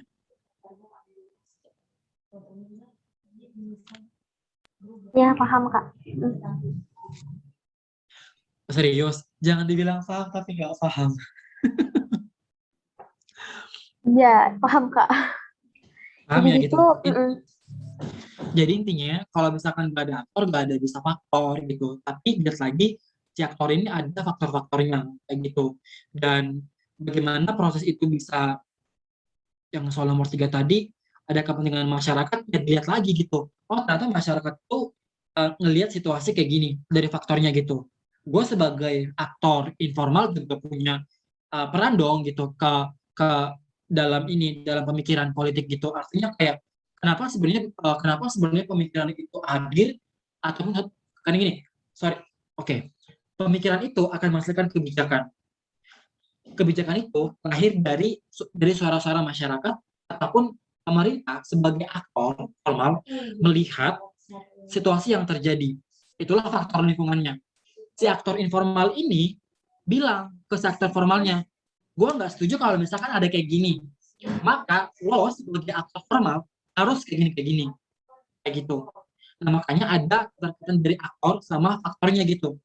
Balik lagi, kalau kita ngomongin faktor, itu ada, kalau kita ngomongin soal aktor, malah aktor itu ada aktor formal sama informal. Kayak gitu teman-teman.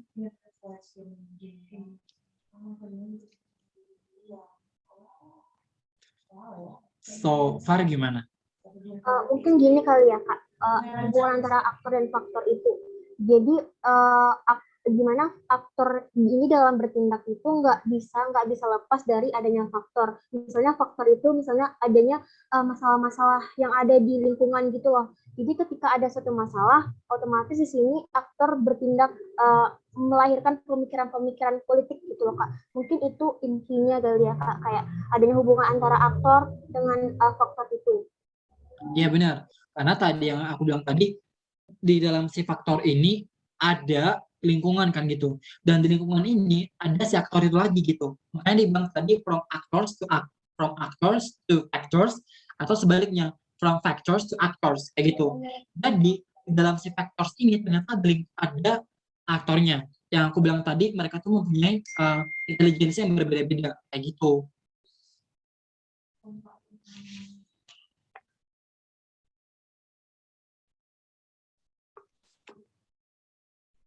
Nah, sampai sini udah paham kan teman-teman? Oke, karena waktu kita bentar lagi, kita lanjut ke nomor 4. Mungkin nomor 4 ini bisa nggak sih kalian jawab sendiri? Karena Volkan udah ngejelasin. Apa penyajian mata kuliah dalam HI terhadap PPI? Dan core subjeknya? Atau harus aku jelasin lagi? Boleh jelasin dikit lah, Kak. Oke.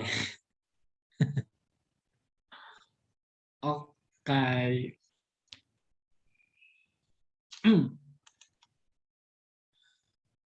Oke, teman-teman. Jadi kalau kita ngomongin soal PPI itu, ya balik lagi, itu kan hasil aktivitas dari pemikiran manusia. Pemikiran tadi berasal dari human faculties yang diberikan oleh Tuhan Yang Maha Kuasa lah, kayak gitu.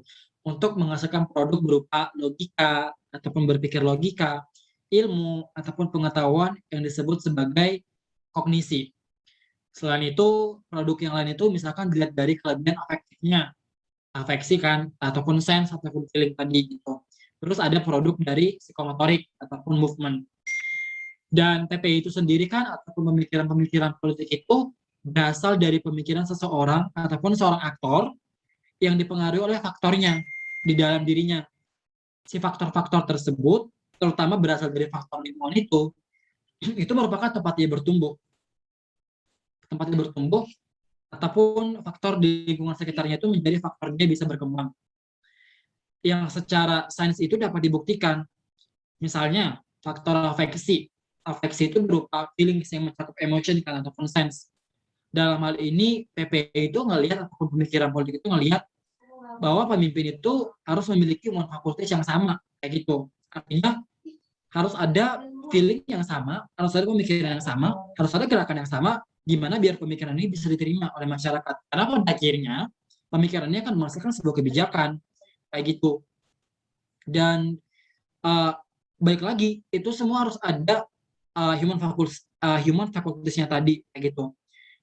Dan perlu di ini ya, kayak intinya adalah para pemikir-pemikir itu sebenarnya itu mereka itu punya cita-cita ataupun gagasan yang itu dilahirkan dari pemikiran mereka gitu, atas kemampuan intelijensi mereka ataupun kemampuan di atas rata-rata mereka, sehingga bisa melahirkan pemikiran-pemikiran yang berkualitas lah, ataupun pemikiran-pemikiran politik itu. Dan berangkat dari penjelasan di atas tersebut, maka TP itu punya penyajian dalam studi hubungan internasional. Balik lagi, HI itu nggak cuma soal ngomongin negara. HI itu punya aktor. Aktornya apa? Ada state actors, ada non-state actors, gitu. Kalau kita ngomongin state itu, kalau kita ngomongin uh, aktornya ada aktor negara dan ada non aktor negara. Apa aja non aktornya gitu kan? Non aktornya itu misalkan individu ataupun masyarakat ataupun NGO ataupun organisasi internasional, kayak gitu. Kalau kalau aktor utamanya negara, gitu. Kalau kita ngomongin soal HI gitu, maka hubungan internasional itu merupakan sesuatu yang global atau ilmu multidisipliner. Tentunya jelas ada pemikirannya sama pemikiran politik Indonesia. Kenapa? Kalau kita lihat dari human faculties-nya itu, nggak mungkin pemimpin negara itu bisa mempengaruhi negara lain kalau misalkan nggak ada interaksi, kalau misalkan nggak ada afeksi, kalau misalkan nggak ada pemikiran, gitu. Nah, jadi makanya, tadi kan aku bilang, PP itu lahir ataupun nggak lepas dari human faculties. Kalau dilihat dari HI, yang aku bilang tadi, negara nggak akan bisa negara itu nggak akan bisa bekerja sama dengan negara lain kalau nggak ada human faculties tadi. Seperti itu penjelasannya sama. Terus hubungan internasional itu merupakan contoh amalgamasi dari ilmu politik dan fakta-fakta barunya yang merupakan core subject-nya itu nanti ada penjelasannya lagi gitu.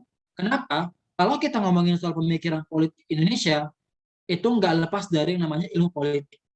Justru ilmu politik itu lahir dari pemikiran-pemikiran politik. Kayak gitu. Nah, itu hubungannya sama AI.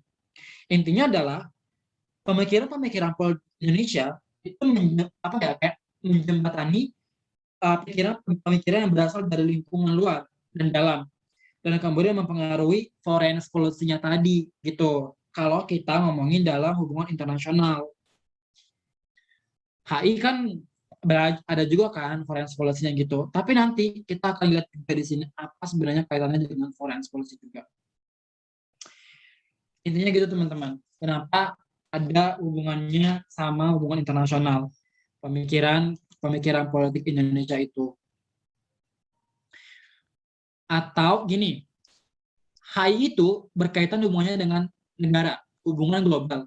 Di dalamnya itu ada state actor ataupun non-state actor. Fungsi PPI dalam HI itu sebagai instrumen ataupun alat yang digunakan dalam merealisasikan aspek psikomotorik suatu negara. Boleh psikomotorik gitu. Tapi sebenarnya balik lagi sih ke fakultas tadi, pada akhirnya psikomotorik kan gitu, movement. Movement itu misalkan bisa ngomongin kayak kerjasama itu dengan negara lain. Aspek psikomotorik negara itu salah satunya meliputi tujuan dari hubungan yang dilakukan oleh suatu negara kepada negara lain. Tujuannya apa? Untuk mencapai national interest mereka, kepentingan negaranya, kayak gitu. Nah itu sebenarnya singkatnya apa hubungan PPI sama HI gitu. Terus nih Kak, kalau misalkan apa hubungannya sama uh, ini politik internasional. Oke, jadi kalau kita ngomongin soal PPI terhadap politik internasional ataupun international politics, itu kan kalau kita ngomongin soal international politics, itu kan konsep utamanya adalah kekuasaan ataupun power. Ingat, di sini ada kata politics. Politik itu erat kaitannya dengan power ataupun kekuasaan. Nah, jadi di sini fungsi PPI melahirkan pemikiran-pemikiran kepada tokoh-tokoh ataupun masyarakat tentang siapa yang kuat dan siapa yang akan selalu mendominasi demi mempertahankan itu tadi national interest mereka ataupun kepentingan nasional mereka. Yang kedua, apa hubungan PPI ini sama international of the economy ataupun ekonomi internasional? Konsep dari national interest, konsep dari ekonomi politik internasional itu adalah sebenarnya gimana suatu negara A misalkan dengan negara B bisa menjalankan kerjasama dengan dalam bidang ekonomi kayak gitu. Atau dalam liberalisme bilang kayak gini, negara itu asumsi dasar dari liberalisme itu mengatakan negara itu sebenarnya harus ada kolaborasi ataupun kerjasama dalam hubungan internasional, kan gitu kan. Jelas liberalisme itu adalah fokus utamanya ekonomi, salah satunya kayak gitu. Negara itu pasti menjalankan kerjasama ekonominya kayak gitu. Di sini konsep utama dari ekonomi itu kan scarcity ya kalau nggak salah, ataupun kelangkaan kayak gitu. Dan bagaimana para pemikir-pemikir politik ini pada setiap negara mampu untuk memenuhi kebutuhan negara melalui peningkatan ekonomi yang mana dapat dilakukan melalui perjanjian internasional ataupun kerjasama ekonomi gitu. Kalau hubungan dari PPI ke ekonomi internasional. Lanjut ke hukum internasional. Hukum itu tujuannya konsep utama dari hukum adalah norma. Tujuannya adalah untuk mengatur dunia. Karena dunia ini ingat, dunia ini nggak punya yang namanya international of police. Dunia itu nggak punya polisi dunia. Jadi hadirlah hukum ini untuk menciptakan ataupun mengatur perdamaian untuk dunia, gitu. Ataupun mengatur. Hadirnya pemikiran politik ini melihat bahwa sebenarnya hukum internasional itu penting banget untuk mengurangi konflik salah satunya, kayak gitu. Karena gini, konflik itu kan banyak kan. Ada konflik dislokasi, ada konflik yang lain gitu. Kalau udah ada hukum, maka itu akan digunakan untuk melihat konflik ini, kayak gitu. Misalnya, konflik ataupun sengketa Laut Cina Selatan. Itu kan ada hukum yang mengatur kan. Ada ICLOS, ada UNCLOS, gitu. Dilihat dari juga Nandas Line, kayak gitu. Itu semua udah ada hukumnya gitu. Nah, makanya hukum internasional itu ada kaitannya dengan pemikiran-pemikiran politik. Terus berikutnya adalah diplomasi. Kalau kita ngomongin soal diplomasi, ya pada intinya adalah kerjasama gitu, ataupun negosiasi dan lobby. Nah, dalam diplomasi ini, dia tuh melahirkan pemikiran politik berupa strategi kerjasama negara, ataupun adanya understanding cooperation yang pada intinya untuk mencapai national interest mereka gitu. Terus yang berikutnya ada foreign policy. Nah, foreign policy ini negara itu selalu berupaya kerjasama, kayak selalu mengupayakan adanya kerjasama untuk bisa bertahan di dalam dunia internasional atau mempertahankan eksistensinya dalam dunia internasional yang dihasilkan dari sebuah pemikiran. Kayak gitu. Terus yang berikutnya studi wilayah. Melihat bahwa sebenarnya pemikiran politik itu tidak dapat dikotak-kotakan. Artinya adalah setiap warga negara itu, sorry. Studi wilayah. Nah, negara itu melihat bagaimana bisa mempertahankan sovereignty-nya ataupun kedaulatannya, bagaimana negara bisa memperjuangkan kepentingan di wilayah mereka sendiri, atau hal tersebut lahir dari pemikiran. Jelas gitu. Kalau misalkan Indonesia membuat keputusan, oke, ada batas teritorial, itu merupakan bagian dari studi wilayah. Artinya, batas teritorial ini lahir dari hasil pemikiran politik Indonesia. Seperti itu. Terus yang terakhir, hak asasi manusia. Hak asasi manusia ini melihat bagaimana sebenarnya pemikiran politik itu tidak dapat dikotak-kotakan. Artinya, semua manusia di dunia ini harus memperoleh hak yang sama, kesempatan yang sama, dalam memperoleh kesehatan, pendidikan, atau memperoleh aksesibilitas yang sama. Balik lagi, kenapa bisa ada hak asasi manusia ini? Ya, kalau dilihat dari human faculties, dipikirkan dulu, terus ada feelings-nya, terus ada movement, ada psikomotorik. Akhirlah pemikiran ini atas hak asasi manusia. Seperti itu. Artinya, lahir dari pemikiran dunia untuk memperjuangkan hak asasi manusia. Intinya adalah fungsi dari PPI ini terhadap hubungan internasional, core subject-nya itu adalah untuk national interest dengan cara berdiplomasi. Gitu.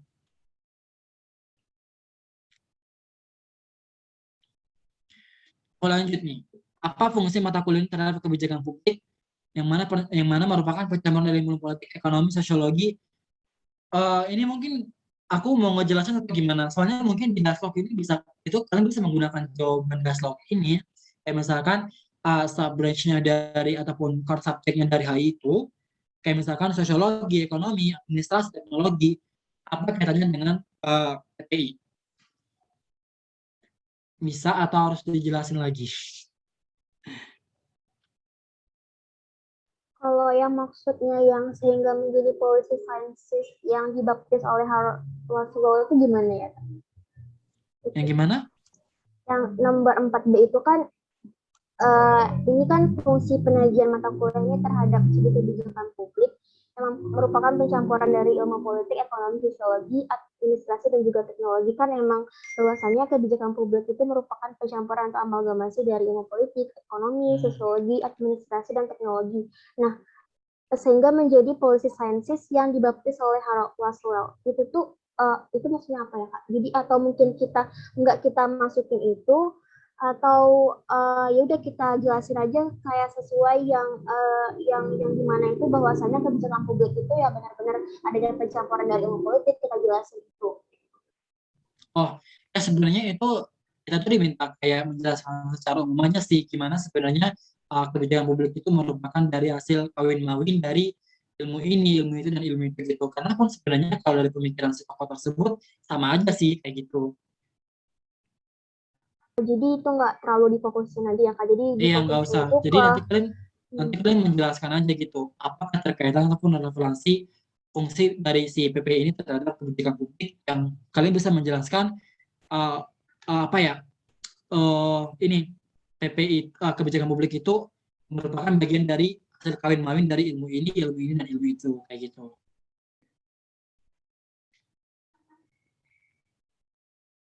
ya. Oke, Kak Ronald. Oke, berarti di skip aja ya nomor 4B. Bisa dijawab ya teman-teman. Oke, lanjut ke nomor 5. Bisa di scroll gak?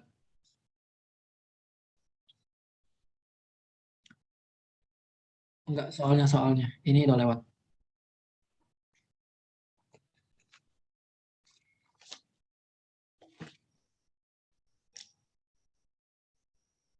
Yang 5A deh kayaknya. Ya, 5A.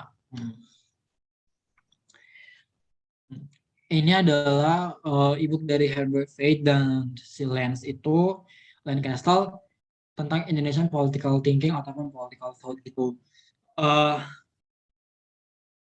Kalian pernah nggak sih dikasih prof bukunya? Tidak, Kak. Kita tuh yang Lawrence Lowell, yang Public Opinion and War, bukan yang ini Herbert Reed. Jadi maksud Azila itu kayak Prof itu ngejelasin gimana sebenarnya pemikiran politik itu dari mazhab HI kayak gitu. Kayak Iya, misalkan dari iya, liberalisme, realisme kayak gitu. realisme enggak sih, Kak? Soalnya ini, kalau yang Prof itu ya, Kak, Prof itu jelasin awalnya itu apa sih pemikiran politik itu, terus jelasin juga sejarahnya, apalagi pas sejarah masuknya ke itu kolonisasi, masa imperialisme. Itu, Kak, kenapa bangsa Barat itu nantinya menuju ke Indonesia mencari rempah-rempah ke Indonesia itu. Itu tuh kan awal mula sejarah dari pemikiran politik Indonesia. Kenapa bisa terus kan pemikiran politik Indonesia itu ini berawal dari adanya kelompok-kelompok elit yang dimana kelompok elit inilah yang nantinya dia membentuk pemikiran politik Indonesia. Dan pemikiran politik Indonesia itu nggak hanya satu aja, tapi itu dari pemikiran politik dari luar negeri, di mana pemikiran politik Indonesia itu kan dipengaruhi oleh politik Belanda yang pokoknya ya masa jajahan itu. Gitu sih, Kak, kalau Prof jelasinnya. Terus Prof juga ngasih e-booknya yang Public Opinion in War itu loh, Kak, yang Lawrence Lowell. Nah, yang dimana dalam e-book itu ada 4 sikap mental pemikiran politik dunia. Itu ada liberalisme, ada apa ya? Pokoknya ada yang discontent, ada yang sengguin gitu loh, Kak. Jadi dimana dunia itu tuh nggak puas, dunia itu masyarakat dunia itu masih tidak puas dengan keadaan yang mereka capai, tapi untuk itu mereka itu selalu optimis atau sanguin gitu loh, Kak. Itu sih yang Prof bilang. Terus ada yang namanya puncak-puncak dari pemikiran politik itu sendiri, ada yang disebut dengan paramount value itu loh, Kak. Jadi yang terus sama yang dijelasin juga yang apa sih hubungan PPI dengan yang tadi dengan HI, dengan core event HI, core konsep HI itu sih, Kak. Oh ya, yang discontented, contented, senguin, not senguin gitu, Kak. Aku malah nggak ada. Serius, Kak, ya pokoknya itu yang dijelasin Prof, yang paling banyak dijelasin Prof sikap mental politik dunia itu. Ini aku lihat catatan aku nggak ada. Tapi kalau soal tradisional tadi ada di aku gitu. Terus juga dulu ngejelasin kayak negentropi itu pemikiran visioner sama kebijakan perubahan kayak gitu. Kalau itu nggak ada sih di aku ya. Karena aku juga dulu nyata sih kalau Prof.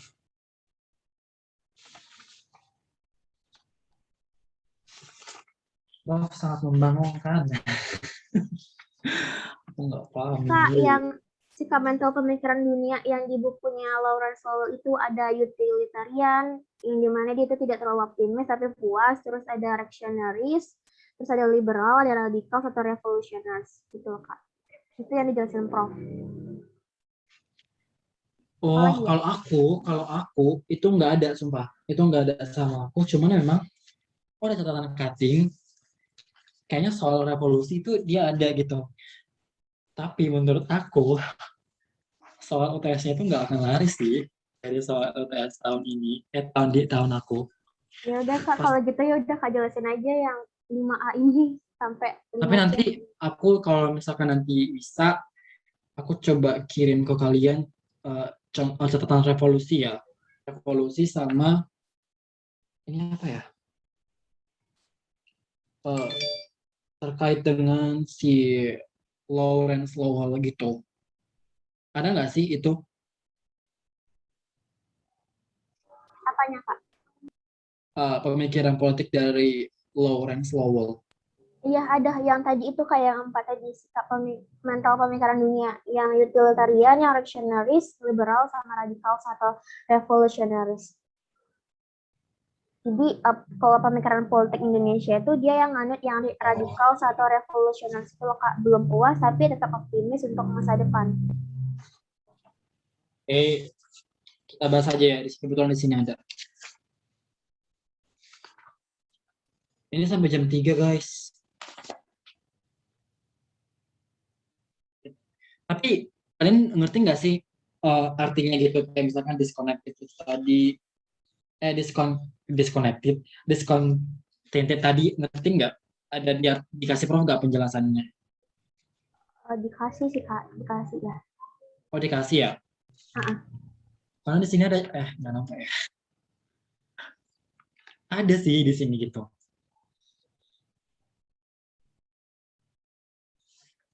Tapi dulu kita tuh nggak belajar ini, beneran. Jadi Prof itu cuman ngulang-ngulang itu aja, kayak PPI ke HI, PPI ke HI. Bahkan UAS kami aja mirip soal UTS. Nah ya kita lanjut sama nomor 5A. Karena ini bentar lagi. Oke, masuk ke nomor 5A. Nanti coba ini deh, kalau bisa aku kirim catatannya. Kalau nomor 5 itu, sebenarnya ini panjang banget sih ya, kayak Herbert Wade itu. Atau kalian ini nanti baca sendiri aja ya. Intinya kalian cuma baca buku Herbert Wade sih sebenarnya. kalau intinya gimana Kak? Inti dari bukunya itu apa yang dipelajari Kak? Oh, aku udah lupa. Bentar ya, bentar. Oh. Jadi gini, pemikiran politik yang disumbangkan si Herbert Wade itu, kalau nggak salah, bahwa Indonesia dalam perkembangan perpolitikannya itu mempunyai warna-warni ideologi politik yang mana sebenarnya warna apa ya, politik di Indonesia itu nggak harus seragam kayak gitu. Jadi dia juga menyumbangkan pemikiran politik modern Indonesia yang dimulai dari kebangkitan nasionalisme modern. Jadi kalau nggak salah dari tahun 1900-an sampai 1910-an itu ada kayak lahir kelompok-kelompok pelajar gitu ataupun para intelektual muda yang sebenarnya melihat dunia ini sebagai modern gitu, bahwa dunia modern itu sebagai tantangan bagi masyarakat kayak gitu. Nah itu juga menjadi sumbangsi dari pemikiran si Herbert Wade ini kayak gitu. Tapi nanti bisa kalian baca lagi sih gitu. Aku nggak terlalu ingat-ingat banget. Tapi kalau lihat dari sebenarnya ini panjang banget ya teman-teman gitu. Aku aja dulu pas jawab soal nomor 5 ini sampai 1 halaman penuh. Ya gitu, intinya kalian tuh baca buku si Herbert Wade aja untuk menjawab di nomor 5 ini, kayak gitu. Intinya adalah pemikiran politiknya yang aku bilang tadi, kayak gitu. Nanti itu bisa kalian elaborasi lagi, lebih lanjut lagi. Karena kan memang di sini kan dibilang gimana sebenarnya si Herbert ini melihat Indonesian political thinking, kayak gitu.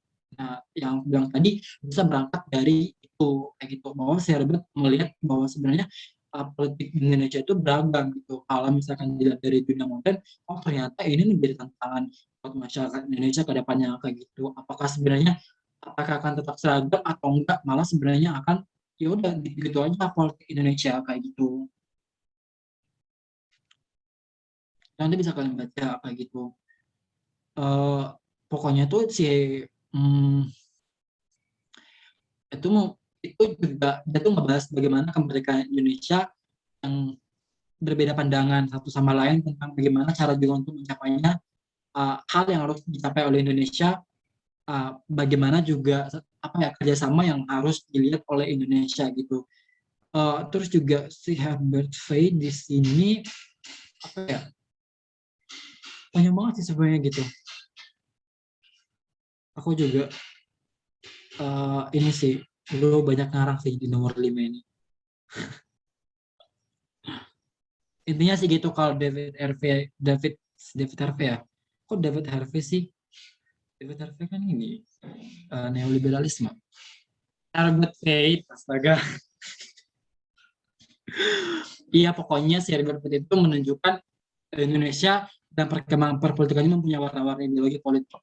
Dan artinya nggak harus seragam terus kayak gitu. Terus juga pokoknya itu dari tahun 900-an sampai 1920-an tuh dia juga masih kayak menyumbangkan ataupun mempunyai kayak kontribusi pemikirannya terhadap Indonesian political thinking kayak gitu. Nanti dilihat dari kayak gimana pemimpin nasionalisme di Asia, terus bagaimana kelompok ataupun kaum laki-laki dan perempuan kayak gitu. Terus juga bagaimana setelah proklamasi kemerdekaan Indonesia gitu, bagaimana politik Indonesia setelah proklamasi kemerdekaan kayak gitu. Itu nanti ada di pemikiran si Herbert Fate, teman-teman. Mungkin kalau nanti bisa googling ataupun kalau misalkan emang ada bukunya, ya udah nanti elaborasi aja dari pemikiran si si Herbert Fate ini kayak gitu. Terus kita lanjut ke B, skema. Coba deh skemanya. Ini adalah skema political parties.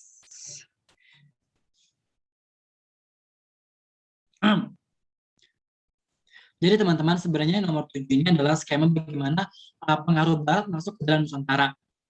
Itu bisa dilihat dari 5 aliran politik Indonesia. Yang pertama, komunisme. Komunisme itu merupakan paham yang bermula dari pemikiran si Karl Marx yang cenderung bersikap radikal.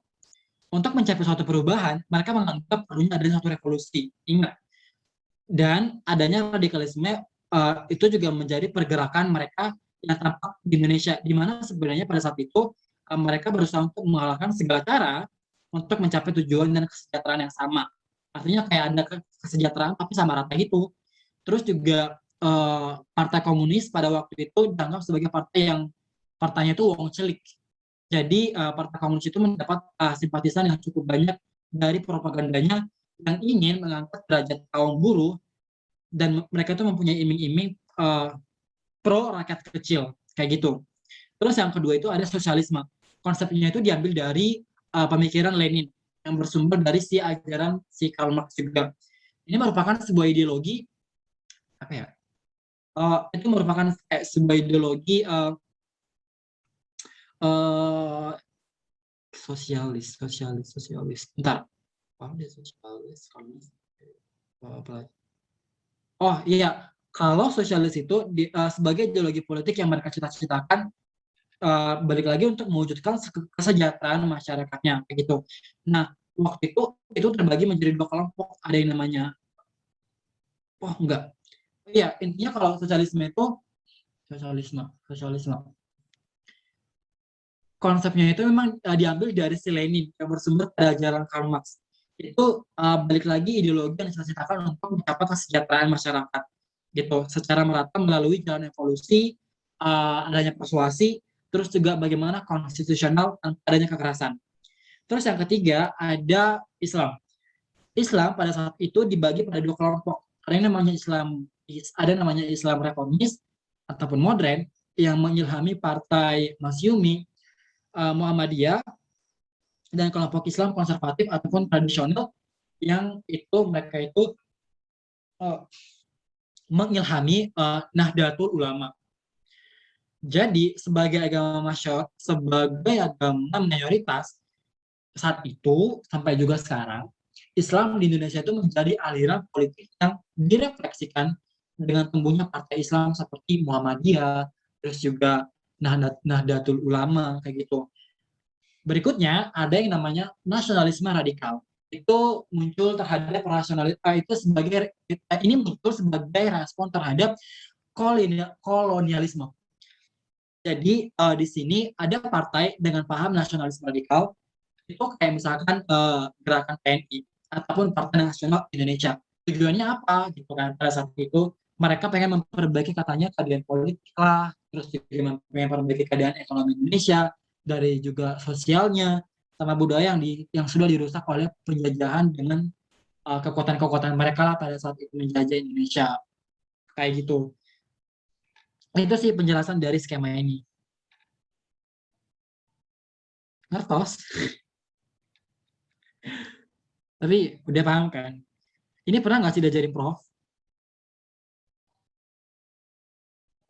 Jangan bilang nggak pernah. Kalau yang pengaruh Barat masuk ke Nusantara diajarin Kak. Misalnya bangsa Eropa itu masuk ke bagaimana masuknya ke Nusantara gitu untuk mencari rempah-rempah, bagaimana dia menancapkan apa sih namanya pengaruhnya di Indonesia gitu, sampai ke Timur itu juga, sampai akhirnya Timur itu memisahkan diri dari Indonesia sampai ke Timur Leste gitu sih Kak. Tapi ke secara spesifik ke PKI, PNI, ke demokratik yang peta apa sih nama skemanya itu belum diajarin sama Prof, belum ada ya, belum dikasih tahu. Aku punya feeling ini keluar sih. Karena tuh Prof itu sering buat soal yang nggak pernah diajarin sebenarnya. Makanya kita diminta untuk lebih apa ya, visioner, bisa menjawab soalnya gitu. Arti visioner di sini tuh kayak kita nanya sama cutting ataupun diskusi sama teman-teman kayak gitu. Ya, pokoknya itu sih ceritanya bagaimana sebenarnya pemikiran politik merak itu ini ya nggak sih. Bagaimana pengaruh barat masuk ke dalam Nusantara itu bisa dilihat dari bagan ini, terus juga berdasarkan lima aliran politik Indonesia yang udah aku jelasin tadi kayak gitu. Kalau penjelasan lainnya bagaimana sebenarnya pengaruh barat masuk ke Nusantara, itu bisa lagi sih dilihat dari pendapat si Herbert sama Faith dan juga si Larry Kastel itu, bahwa sebenarnya pemikiran Indonesia itu sebuah pemikiran politik yang terjadi di rentang waktu tahun 45 sampai 65 gitu. Jadi menurutnya itu pemikiran politik menurutnya itu apa ya, kayak menurutnya siapapun yang memiliki pemikiran politik dan struktural partai politik, hal tersebut pun menjadi satu dan dipengaruhi oleh berbagai faktor seperti Western influence kayak gitu, ataupun pengaruh dari Barat kayak gitu, yang pada masa kerajaan Hindu, Buddha, dan Islam itu bisa dibilang ada istilah penetration gitu. Penetration dalam bahasa Indonesia-nya penetrasi. Ada penetrasi yang masuknya budaya suatu negara dengan cara yang misalkan nggak kekerasan yang aku bilang tadi gitu. Makanya sebenarnya ini juga harus dilihat dari bagaimana yang aku udah jelasin tadi, lima apa ya, lima aliran politik di Indonesia tadi kan, ada yang kayak misalkan mereka harus menggunakan kekerasan atau enggak kayak gitu. Nah, itu juga lihat dari si Herbert dan si Herbert Reed dan si Lawrence Castle ini kayak gitu, bahwa oke, nggak usah ada konflik kayak gitu, tapi bisa memperkaya budaya dalam negara tersebut gitu. Pokoknya harus pokoknya di situ juga dia mengatakan adanya warisan juga dan tradisional tertentu yang udah bisa yang menjadi sebenarnya bawaan, terus juga ada kaitannya sama dunia modern, terus juga ada pengaruh barat kayak gitu.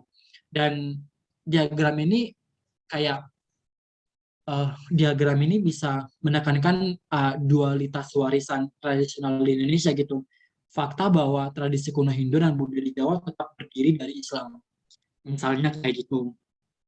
Terus juga uh, kalau dilihat dari perkembangan waktu ataupun dilihat dari faktor waktu, bahwa sebenarnya uh, Indonesia kenyataannya dalam perkembangan perpolitikannya, ideologi politik tidak kalah homogen kayak gitu, sehingga itu memunculkan budaya ataupun partai yang banyak kayak gitu, yang pada akhirnya itu semua tersingkirkan dan lahirlah Pancasila kayak gitu. Meskipun sampai sekarang ada partai gitu, tapi itulah merupakan salah satu faktornya uh, kenapa ada partai itu kayak gitu ataupun ideologi politik. Nah, sebelumnya di tahun-tahun misalkan tahun 50 sampai 55 itu partai dengan ideologi komunisnya itu yaitu misalkan PKI, itu kan yang sekarang berkembang menjadi partai golongan karya itu justru kan merupakan dukungan rakyat dari rakyat, karena memang ada propagandanya yang ingin mengangkat derajat hukum buruh misalnya, dan juga pro terhadap rakyat kecil yang tadi aku bilang tadi, misalkan kayak komunisme. Komunisme juga ada unsur radikalismenya yang menghalalkan berbagai cara untuk tujuan kesejahteraan yang sama rata. Iya, bagus gitu untuk kesejahteraan, tapi ya mereka tuh radikal kayak gitu. Dan pada akhirnya unsur radikal ini kayak nggak disukai sama orang-orang ataupun masyarakat, dan akhirnya dibubarkanlah. Terus masuklah ke tahun misalkan kayak 48, ada PSI misalkan yang sekarang berkembang menjadi Partai Demokrat. Ini juga merupakan dari partai ini didirikan oleh siapa itu aku lupa, dan pokoknya tujuannya adalah untuk mengenai sistem ekonomi negara berdasarkan prinsip solidaritas kayak gitu. Ini juga bisa, kalau untuk menjawab ini sih, menggunakan data tersebut terus dilihat dari historical dari partai tersebut kayak gitu. Gitu penjelasannya.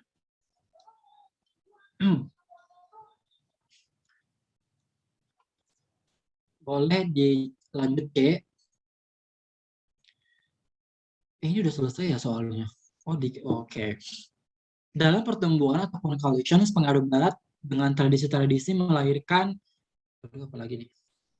Mereka tuh melahirkan struktur-struktur politik yang bagaimana, terangkan kayak gitu. Nah, di sini tuh menjelaskan mungkin lebih rinci lagi ya bagaimana pengaruh barat itu melahirkan struktur-struktur politik yang kayak gimana kayak gitu.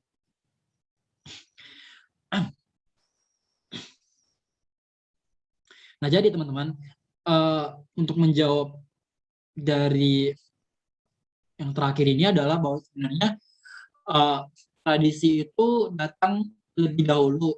Terus mereka tuh menjadi the state perceive apa ya? The state perceive the society gitu. Karena peradaban itu lahir terlebih dahulu gitu. Kemudian beralih kepada keagamaan, misalnya Hindu, Buddha, Islam gitu. Dan kebanyakan masyarakat di Pulau Jawa yang hadir itu misalkan Hindu, Javanese kayak gitu. Kemudian Islam itu hadir menawarkan berbagai semangat ataupun penetration Pacific kayak gitu. Sehingga disebut sebagai syncretism atau banyak pencampuran karena adaptasi dengan agama dan budaya lain. Oleh karena itu, pada saat itu lahirlah Islam santri. Terus juga ada namanya abangan, terus juga ada namanya priai, atau apa ya nama lainnya? Aku lupa. Ada girls-girlsnya gitu, yang mana itu coba.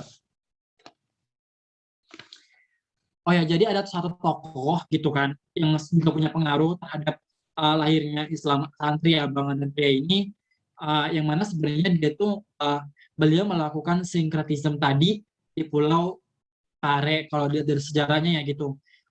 Terus juga di Pulau Mojokuo karena digambarkan dengan berbagai simbol atas lahirnya Islam ini kayak gitu. Nah, jadi tradisi yang lebih dahulu lahir itu adalah tradisi Jawa Hindu dan penghapusan sistem kasta oleh Buddha yang dimana saat itu Islam lahir menjadi agama samudra. Bukan, Islam lahir menjadi agama yang mayoritas pada saat itu. Setelah hadir tradisi, maka hadirlah Western influence ataupun pengaruh Barat dari penjelajahan samudra. Contohnya penjelajahan dari penjelajahan samudra. Di samping itu, suatu struktur itu juga dekat sama ataupun struktur politik ini dekat dengan Western kayak gitu. Maka para pemikir-pemikir pada saat itu punya pemikiran kayak sepertinya Western dalam political thinkingnya itu lebih dekat gitu, atau makanya ada yang namanya political thinking of Western influence kayak gitu. Terus juga ada pun aliran interseksi di mana sebenarnya itu ada antara struktur oval dengan square, dengan square, dengan square.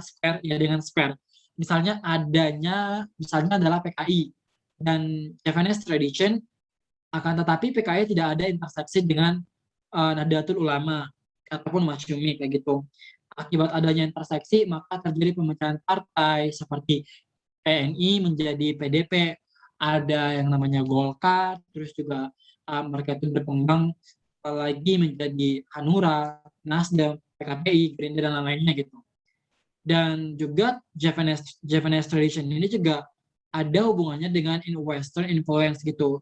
Artinya adalah Javanese tradition ini melakukan interseksi yang banyak dari si PNI tadi, sehingga ada tradisi Islam dari santri itu, akan tetapi itu ada juga setelah Western influence gitu, sehingga Islam pada saat itu sehingga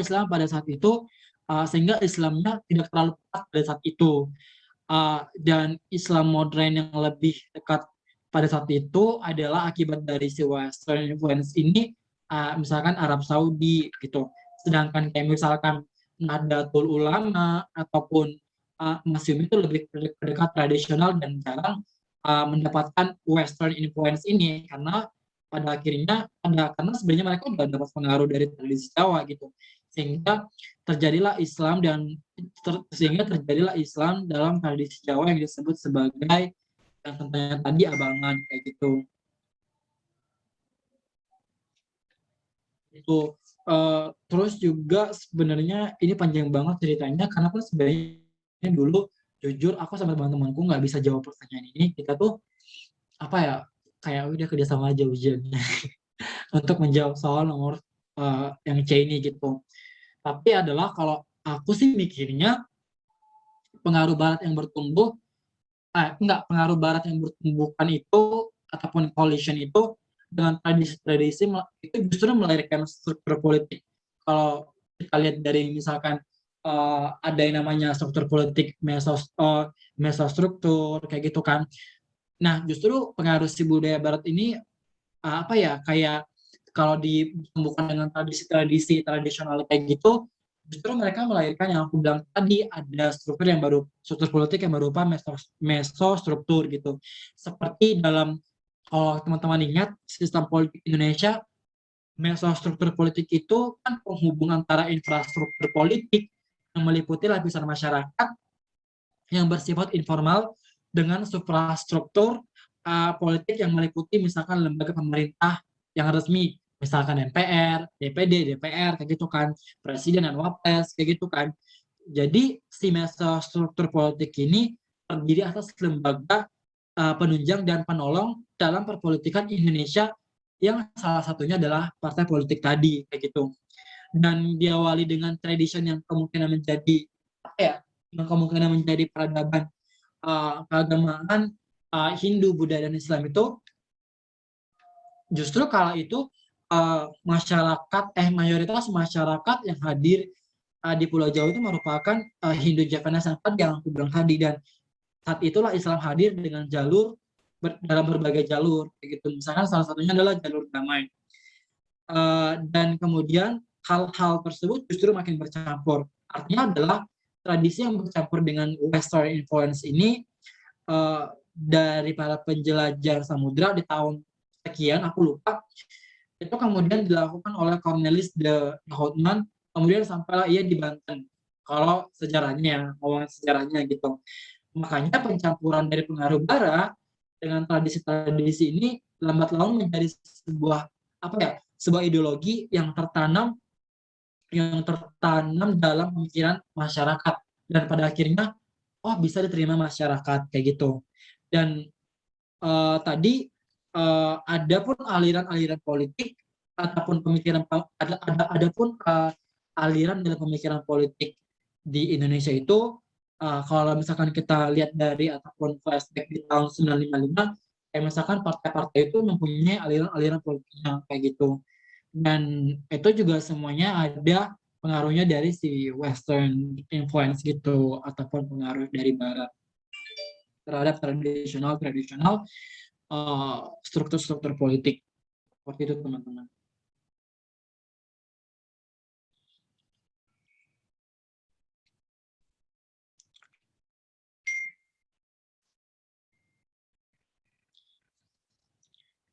So, gimana teman-teman? If you have any questions,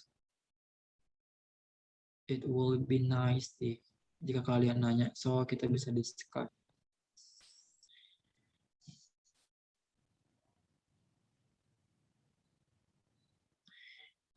Atau masih ada yang bingung gitu?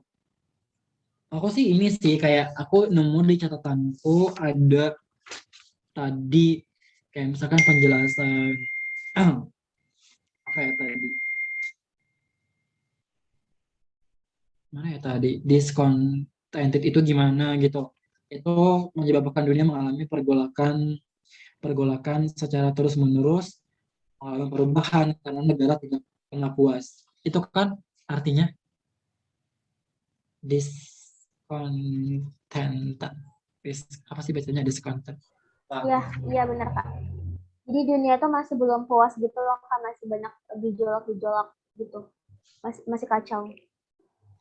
Sebenarnya tuh kalau aku bisa menjelaskan menggunakan papan tulis lebih enak tahu teman-teman. Tapi kalau kayak gini cuma semodal ngomong.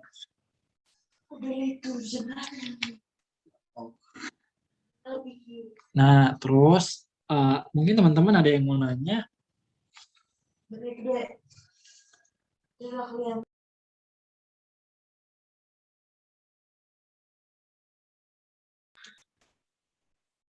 Ada yang mau bertanya nggak?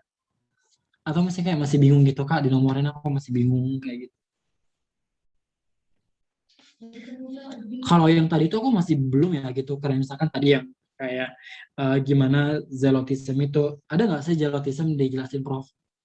Terus juga Indonesia sanguin karena pemikiran politiknya Doomvirate atau duit tunggal. Artinya misalnya kayak politik luar negeri Indonesia yang bebas aktif kayak gitu. Oh, itu ada Kak.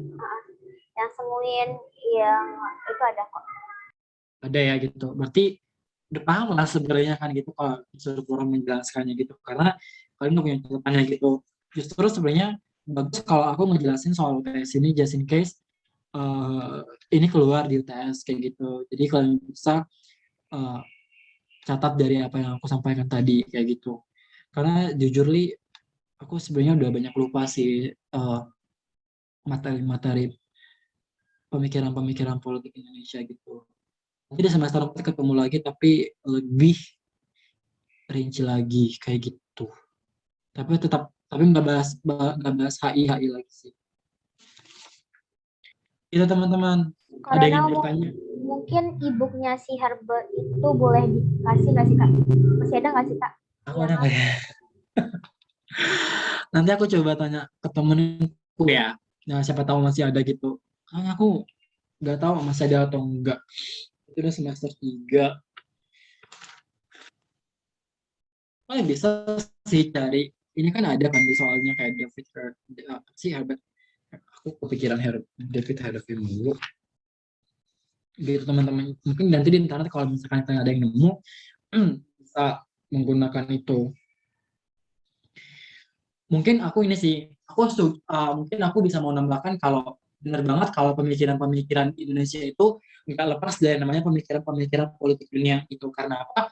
Kalau kita ngomongin soal dari liberalisme tadi, gitu kan, oh negara bisa bekerja sama itu balik lagi karena negara itu punya pemikiran kan, kayak gitu. Artinya negara nggak mungkin melakukan kerjasama kalau misalkan nggak ada agreement. Nah, balik lagi agreement itu tentunya muncul dari tadi human faculties tadi kan gitu. Oh, ternyata negara itu menggunakan human faculties itu sehingga lahirlah pemikiran-pemikiran politik dan pada akhirnya mereka memutuskan untuk oke, Indonesia misalkan ingin menjalin diplomasi ataupun kerjasama bilateral terhadap misalkan Malaysia ataupun Singapura kayak gitu. Ataupun negara Indonesia pengen menjalin kerjasama kayak uh, multilateral kayak gitu misalkan seperti itu ke negara-negara lain gitu. Tapi balik lagi pemikiran-pemikiran politik dunia itu sebenarnya adalah aku bisa bilang jahat ya gitu karena sebenarnya pada akhirnya mereka hanya berfokus pada nasional interest mereka ataupun kepentingan nasional mereka kayak gitu. Tapi balik lagi kalau mungkin dari pemikiran-pemikiran politik Indonesia bahwa sebenarnya pemikiran politik itu kan muncul dari peradaban dunia modern kan. Kalau misalkan kita balik lagi ke sejarah ataupun civilization ataupun peradaban bahwa sebenarnya uh, yaitu adalah pemikiran itu ada campuran dari peradaban-peradaban kayak gitu. Karena peradaban itu membawa perubahan ke arah bisa negatif ke positif. Makanya aku bilang tadi bisa aja ketika politik dunia itu jahat ataupun baik kayak gitu. Kalau mungkin liberalisme bilang baik ya gitu, karena mereka tuh memfokuskan adanya kolaborasi ataupun kerjasama antar negara, terutama dalam aspek ekonomi gitu. Mungkin kalau realisme bilang kayak oh enggak nggak mungkin gitu karena ya negara itu sifatnya selfish ataupun egois gitu. Negara tuh nggak akan mau menjalin kerjasama dengan negara lain. Kalaupun mau, ya negara itu tetap menggunakan yang namanya cost of behavior gitu. Gue nggak mau rugi, gue hanya mau dapat benefit yang banyak. Nah, itu merupakan penjelasan dari cost of behavior kayak gitu.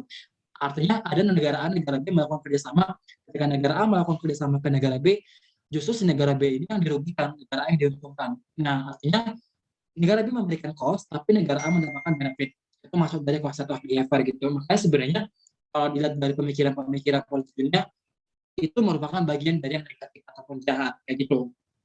Terus juga perubahan pemikiran-pemikiran politik dunia itu bisa didasarkan atas bagaimana keoptimisan para pemikir-pemikir itu. Karena kalau misalkan kita ngomongin soal dunia, dunia ini kan dinamis ya gitu. Artinya kalau dunia yang dinamis ini juga dipengaruhi terhadap pemikiran-pemikiran yang dinamis kayak gitu.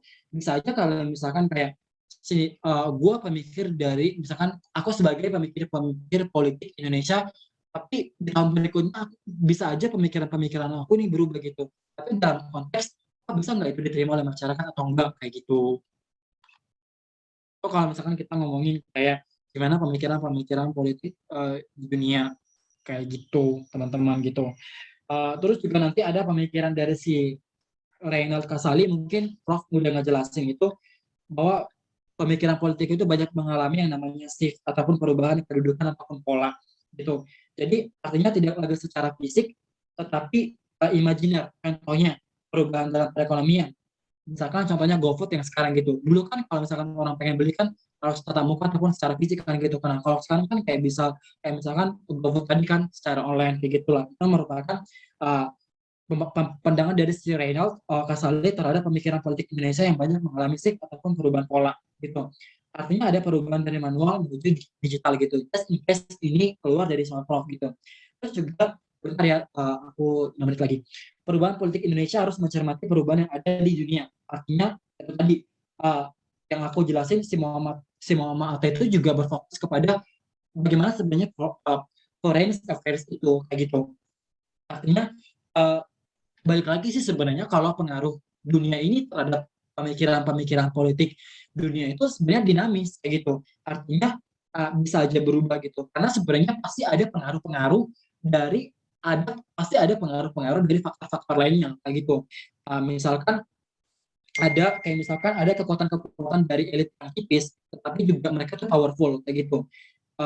Kalau dalam buku misalkan dalam buku public opinion in war dan juga peace si Lawrence Lowell itu dalam bukunya yang berjudul yang fokusnya pada after World War yang pertama gitu ataupun perang dunia pertama itu ya dia tuh ngeliat bahwa sebenarnya pemikiran politik dunia itu dinamis kayak gitu karena sebenarnya ada faktor-faktor yang mempengaruhi gitu dan pada masa pemikiran si Lawrence Lowell ini juga ada di Inggris yang dia Inggris dan Amerika Serikat itu terikat dalam special relationship gitu. Makanya bisa aja kemudian suatu saat nanti si Inggris sama si Amerika Serikat ini tidak lagi masuk dalam special relationship kayak gitu karena balik lagi ini adalah bersifat dinamis kayak gitu. Terus juga sebenarnya banyak banget sih sebenarnya pemikiran politik yang dijelaskan yang mungkin Prof belum pernah ngejelasin di kelas aku tapi ngejelasin di kalian. Terus kebetulan aku ngelihat ini di catatan ada gitu. Harapannya sih kalian tuh nyatat ya gitu biar bisa menjawab soal dari Prof itu sendiri kayak gitu. Intinya kalau satu lagi pemikiran politik itu juga ini penting. Pemikiran politik itu juga harus memperhatikan ataupun melihat dunia internasional secara realistis, tetapi juga harus secara idealistis. Artinya harus ada toleran. Artinya adalah kayak misalkan untuk menjadi lawan itu sebenarnya harus bersikap secara positif gitu. Terus juga ada filter yang mempengaruhi kayak gitu. Terus juga tadi yang bagian-bagian negara itu kan dibagi menjadi 4 kan. Ada yang continental itu ada yang itu berarti dia itu optimis sama puas kayak gitu. Ada yang discontented itu berarti secara dia itu majoritinya kayak gitu. Ada yang sanguin itu ada tipe-tipenya lagi gitu. Terus juga ada yang discontented itu juga itu menyebabkan dunia mengalami pergolakan secara terus-menerus yang mengalami perubahan karena masyarakat tidak pernah puas gitu.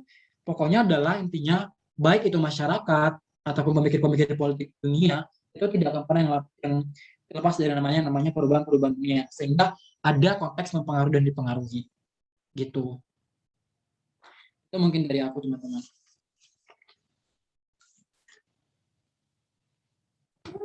Oke, Ronald. Makasih ya, Ronald, atas pemaparan materi dan tutoring yang diberikan pada hari ini. Mengingat waktunya udah jam 15.10 nih, waktunya udah selesai.